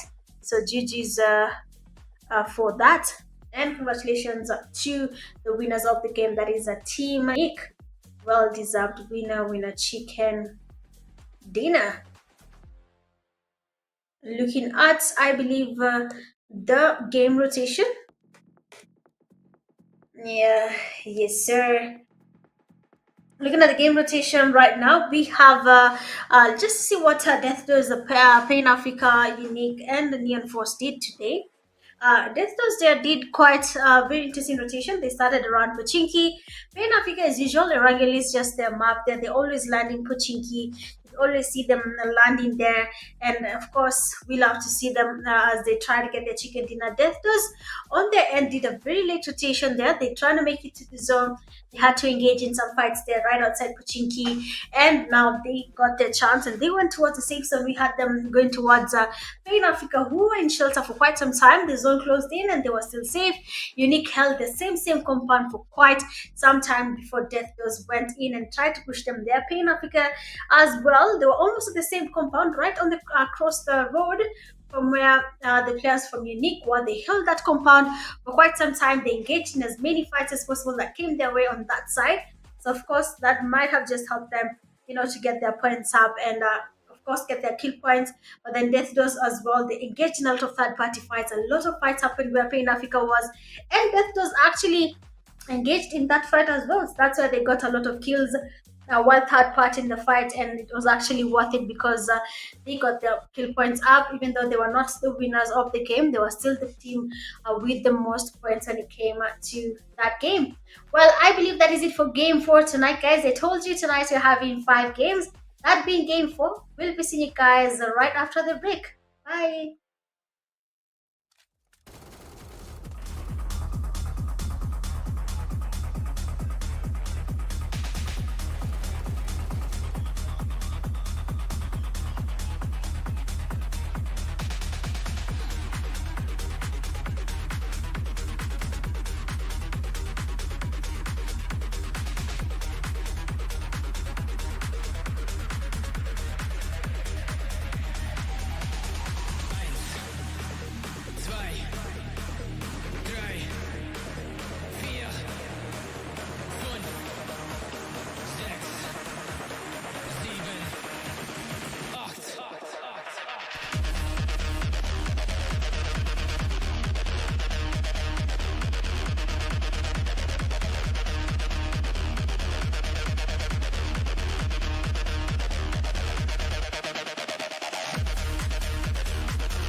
All right, we are officially live tonight for the last game in day one for the finale. These are the PUBG Mobile East Africa Clash games. We are in the finale.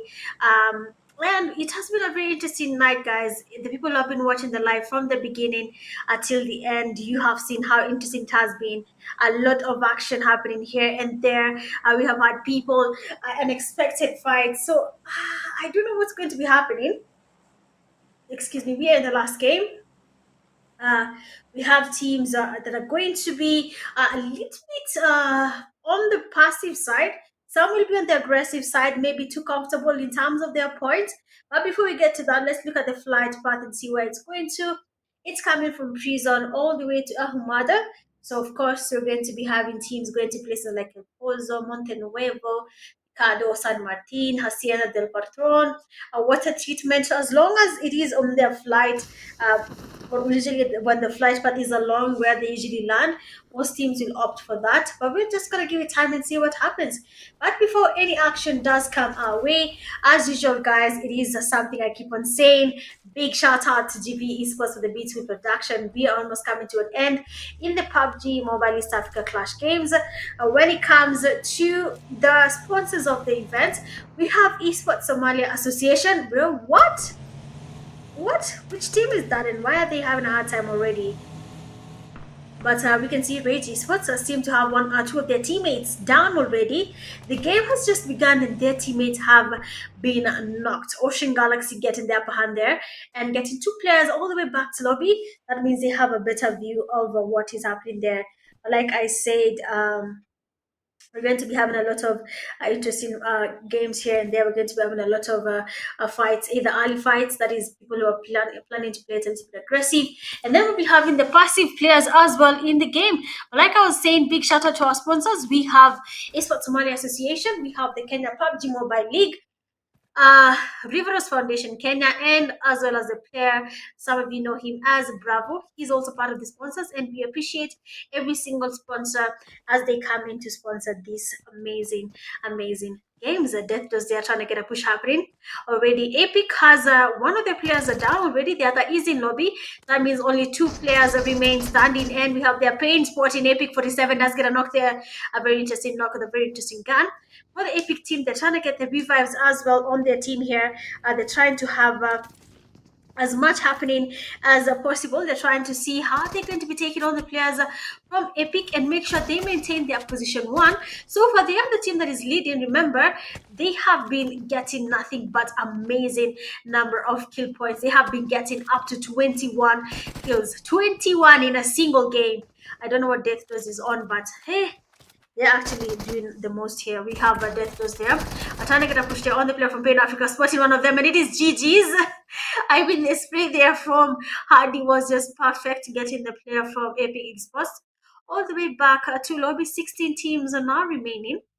And someone there in the comment section on YouTube said, how long were we going to hold the chicken dinner for Mauritius? Well, we did hold it long enough because Team Unique there was very surprising. They did a very good play. I mean, honestly, I loved how they did their rotations there. They wanted to be patient, and it finally paid out. They got the chicken dinners. So I hope they do the same strategy in this last game of the night. We have watched so far. It has been very fun. To be honest, I've enjoyed every single one of them. New subs, new likes. Thank you so much for joining the party. Make sure you like and subbing as much as you can. There we have the ALTMAGICIANS, that know the players are from Relentless, and we have the pre-fires from the players of ALTMAGICIANS. They're trying to get a knock here, the push here on the players from Relentless Esports. I mean, Relentless has a lot of fans there in the comments section, trying to, do their thing here, trying to get the damage, trying to get as much as possible happening on their end, because at the end of the day, they had to make their fans as proud as possible. ALTMAGICIAN player Kevin just waiting on Zeus there to make a mistake. They smoke another place. The nade does fly in, goes towards Zeus. Doesn't really get a Kobe happening on him there, but then they're going to be trying to get the push happening. Zeus with the S12K has proven time and time again that he knows how to use that S12K, and the G-Man there with the UMP as well. They're basically moving around these buildings, waiting for someone to make a mistake. ALTMAGICIAN player Kevin going towards the players that they're from Relentless. They're really trying to figure out How are they going to go for that push? How are they going to be handling this fight? Only have the magician player Kevin. A little bit confident going for that push on Relentless. The damage there on Calvin is a little bit high there, and he's forced to retreat. So is the damage on the players from Relentless. As you can see, Nate is quite damaged there. You have seen how he has been exposed to the damage. We have Smoke there trying to get the pre-fires. Nate and his teammates do not want to engage, and we have Jim and they're getting knocked. Nate as well trying to go in for that push. Everyone literally from ALTMAGICIANS going in for that push on Nate. He was quite low, and they ensured that they took him all the way back to lobby, and now Relentless eSports will be forced to try and find a way of surviving. Their players are being taken back to lobby. Magicians are still in the game. Only one of their players is down. Nate there. Khalid, they're trying to get the revive on the player that is a Nate. I don't know what he's going to be doing, but then it's looking a little bit tense on the side for Relentless. There are two players remaining. We have the ALTMAGICIANS trying to get the revive. Zeus here trying to get the P-Fires, the S12K, waiting on the players to go in for that push. I don't know if they're going to be doing it now, because all teams right now are really lacking in terms of their meds. We have an ALTMAGICIAN player with the flank there. Probably his strategy is to wait it out, but then a Kobe, oh my days, Relentless eSports, they're having a hard time. They're being taken back slowly one by one. The Magicians have the upper hand. They have some loot compared to Relentless. They have the nades. Relentless, on the other hand, they do not have the grenades to engage in this fight. So I don't know how they're going to be doing this or how they're planning to do this, but let's just wait and see what their plan is, to be honest, because they're losing the fight. They're calling the FPV here, trying to get a fight up in there, but then Nate as well, trying to get a knock here, doesn't really work out. And for Relentless eSports, it is GG's in the last game of the night there. We have now TYC as well, losing players one by one. Team Unique as well, having Invincibles right in front of them. TYC losing players one by one, but we are going to be seeing a fight here between Team Unique and Invincibles, probably a fight we have been waiting to see for quite some time now. TYCOONS eSports having just two players remaining, Smith and Butcher. And now the players from Death Doors are really going for that push on the players from TYC. You can see Hardy really going towards the players there from TYC. Mozart is quite low. They are lacking in terms of loot. They have no meds. The zone is closing in. The zone is a little bit damaged. They need to go as far away as possible from Death Doors. They have a perfect spray. They might be able to knock the players from TYC as they try to retreat. So it is not really a good call to engage in this fight this early. But probably if it is part of their strategy, then who are we to judge? Looking at the zone now, it is closing in, going to the second phase of the zone. There we have teams are going to be forced to come in towards St. Martin, Picardo, Graveyard. These places are in the safe zone. When you look at La Cobreria, team like Pain Africa, OL eSports are going towards water treatment right now. Death Doors and TYC coming around from El Pozo. So a lot of teams are going to be forced, to do their best to get their points up as much as possible. But for now, it's looking a little bit heavy on these teams that we have nades getting hooked up. OL eSports getting pushed by the blacklist players. We have not seen Gizi in quite some time, and it's to see Gizi in his element there. We saw him with the Kobe's. We saw him doing that thing. Actually, it's paying out. We get it blacklist there. We have Venom there getting a knock, almost getting a fast here on the player from OL eSports, and we have G up there with the immediate reflex, and we have Emperor going in for that push, getting the knock immediately with the DBS going in for that push again. Does get pre-fired there with the player from OL eSports. Still going in for that push. Emperor ready with the DBS. Does get the pre-fires, and blacklist player there is taken back to lobby. So it is basically blacklist and Pain Africa as well in the same place. There we have a Pain Africa player Pony as well going in for that push. Need to be careful because Xyrox is already on fire, taking another player from blacklist all the way back to lobby. But then Pain Africa comes in and they're disadvantaged when they have players down and they take on the players from Royal Esports all the way back to lobby. So it is GG's to you guys. Good stuff there coming from the players of Pain Africa. So far we have just 13 teams remaining. 4 teams have been taken back to lobby already, and of course I don't think that was part of their plan to go back to lobby this early. It is past the last game of the finals in day 1. Tomorrow will be the last day of the finals. So where will your team be as soon as these games end? There we can see another player from later esports going in for that push on the players from Invincible. Spiky has been on there in the comment section where people asking where is Spiky, and he is here in your eyes, waiting for you guys to give him a chance to show that he can actually be as good as you guys are saying he is, and he tries to retreat happening there. Remember, if you're watching the live on YouTube, TikTok, tap on your screens. If it is YouTube, hit the like button, subscribe. If you have to subscribe to my YouTube channel, Invincibles are trying to go in for that push as well. They have the players from later esports also retreating. Luckily, that means this fight won't be happening right now, and it is totally okay as long as they know what they're doing, as long as they have a plan in mind. That's what really matters. Invincibles players just taking their time tonight. For the game, we cannot see a Rough Rider Zaba here trying to get up at the house here.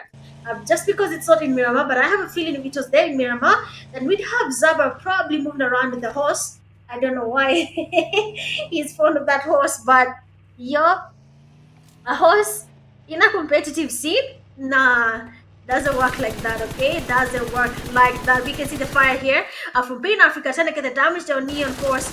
Neon Force, they have also been playing a slow game as well. They have been taking their sweet time. ALTMAGICIANS having their players that knocked down one by one. Pain watching the ALTMAGICIANS players. The damage there on Pain is quite high. That means the ALTMAGICIANs have a perfect spray. And now Pain trying to heal up, trying to get ready to get into that damage again. And he's going to be getting something happening on the players from ALTMAGICIANs. Either he'll be getting them all the way back to lobby, or he'll also be going back till lobby in this game. Zone is about to close in. Looking at the safe zone right now, we have San Martin having two teams on that side. Later esports just right on the edge of San Martin, probably will be third party there. But then we have ALTMAGICIANs having their push here on the Death Closer team. Pain is still up there, a little bit far, but sometimes you don't really need to engage for anything to happen. You can just either go away from this fight or engage if you want to. But then remember, guys, like I said, you need to have your points up as much as possible. This is the finale. You have only 2 days to get your points up. 10 games to be played tonight alone. You have finished 5 games in total. That means when you go into play now in the second day of the finals, you need to get your points up as well. Try as much as possible to be the MVP as well, because you all know MVPs are going to be getting something from this as well, and they'll be having a good time in terms of the cash prizes they will be winning in this game. We have the ALTMAGICIANs waiting on to engage the players from those a beautiful knock there. That means ALTMAGICIANs will be ready to go in for that push. Zendex will not be ready to go in for that push. You can see the P-Fires ready, waiting patiently for some to come in, and we have the UMP pre-fire, and he's down as well, and that means one person remains, and it is Pain. He luckily was far away from his teammate, and the players from ALTMAGICIANs know that he's right above them there. Zendex is quite aware that he's there, and he's going to be looking for a chance to get that knock happening on a Pain, but he's holding a very high ground, so going for that push might not be as easy as it looks. But then Death Doors has already lost a couple of players right now, taking them all the way back to lobby. So GG's on that fight there, and good stuff to the players from ALTMAGICIANs. They are finally pulling up their socks. They're finally changing their strategy. They're finally coming up with ways to survive when it comes to the last game of the night, getting their kill points up, getting their placement points up as well.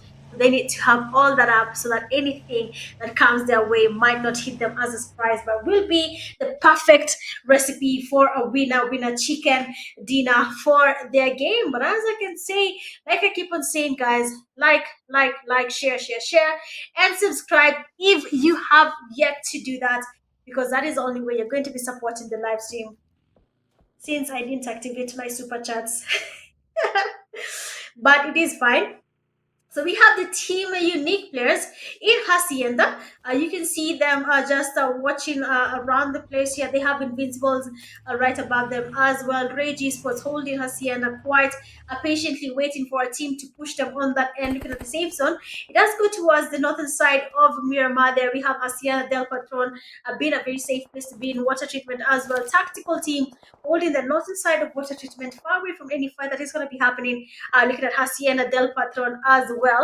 Then we have a team there. They're not really in any fight, because we have Unique, we have LALENA eSports, Pain Africa, Later eSports, Generation Z. All these teams are right there. We have TYCOONS eSports as well. Ocean Galaxy seems to be doing their thing as well, just waiting to make a very late rotation. ALTMAGICIANs might also be going towards the safe zone. They have been waiting on the player there. From Death Doors, just to make sure he does not cause any trouble on their end. We have 12 teams remaining in the game.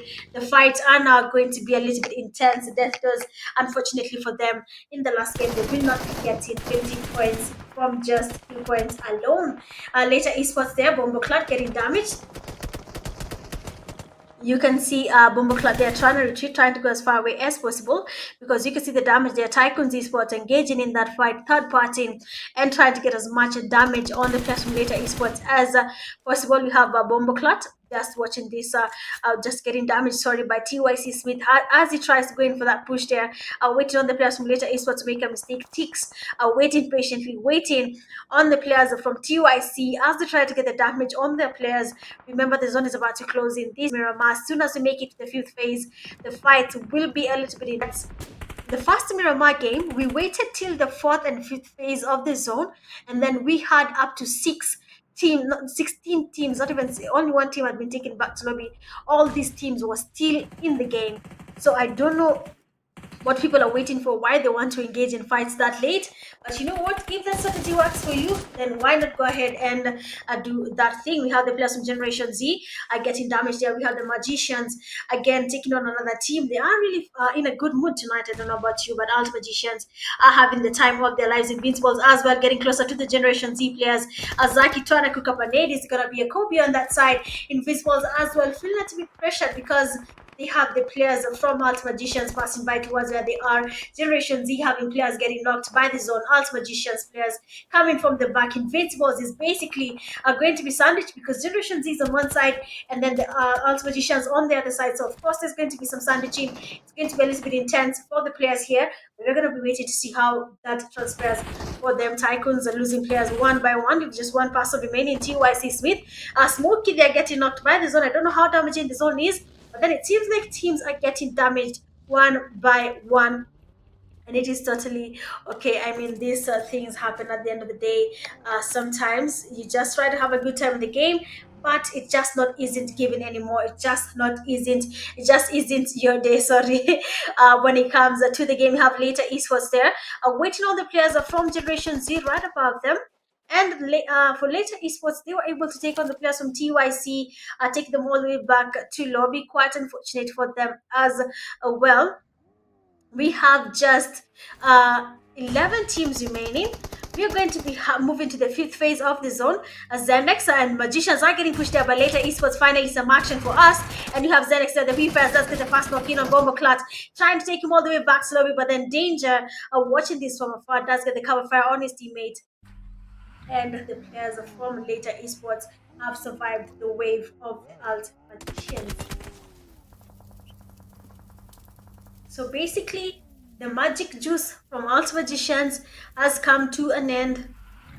And now all they can do is just wait for tomorrow and play the last day in the finals. And looking at Generation Z right now, trying to make it to the safe zone. The zone is looking a little bit friendly here, going to Hacienda and water treatment. Only one team is holding water treatment, and that is Spain Africa. They are in the safe zone right now. They are in the safest place to be in. We have Kazoos. They're going for that push.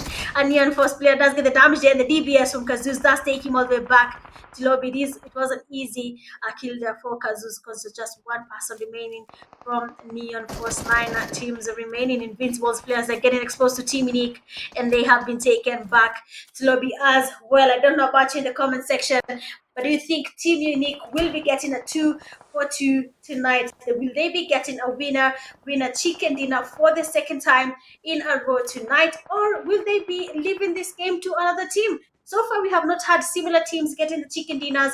I don't know about Team Unique. They seem to be looking towards the chance of getting the chicken dinner again. Already two players from their team are down. They're getting the revives likely for them. But then as soon as the zone closes in, they're going to be forced to start moving. And of course, the fight will be happening there. There will be a lot of damage. There will be a lot of unnecessary knocks from the blue zone. There will be a lot of third-party fights. So let's just see how this plays out and what is going to be happening when it comes to this last game of the night, and that is in Miramar.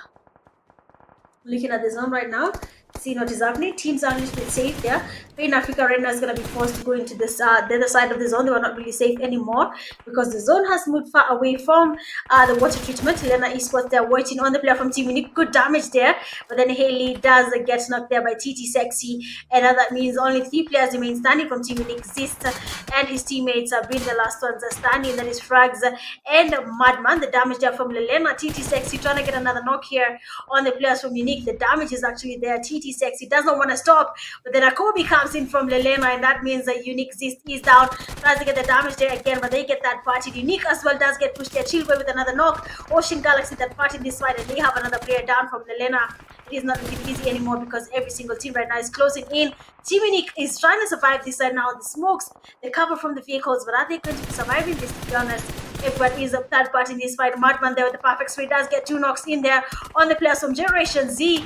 I don't think that will be happening now because Zeus trying to get the damage there on Madman as he tries to change his position. It's a little bit tricky for these players. They are going to be exposed to third-party fights. They're going to be exposed to people trying to make it to the safe zone. And the 14 Unique Madman does start to get the push there. The DPS started getting the damage there on Madman. The pre-fire was perfect, but then finally the last spray Generation Z and the players from Team Unique have been taken back to lobby. I spoke too soon, but I thought they were the ones who were going to get the winner chicken dinner because they looked a little bit confident and they looked like the odds were on their side.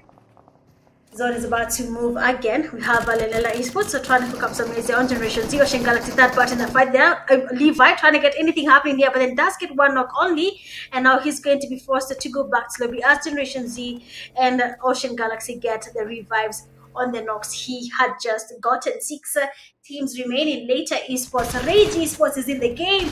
Probably RAGE will be the team that gets 2 for 2.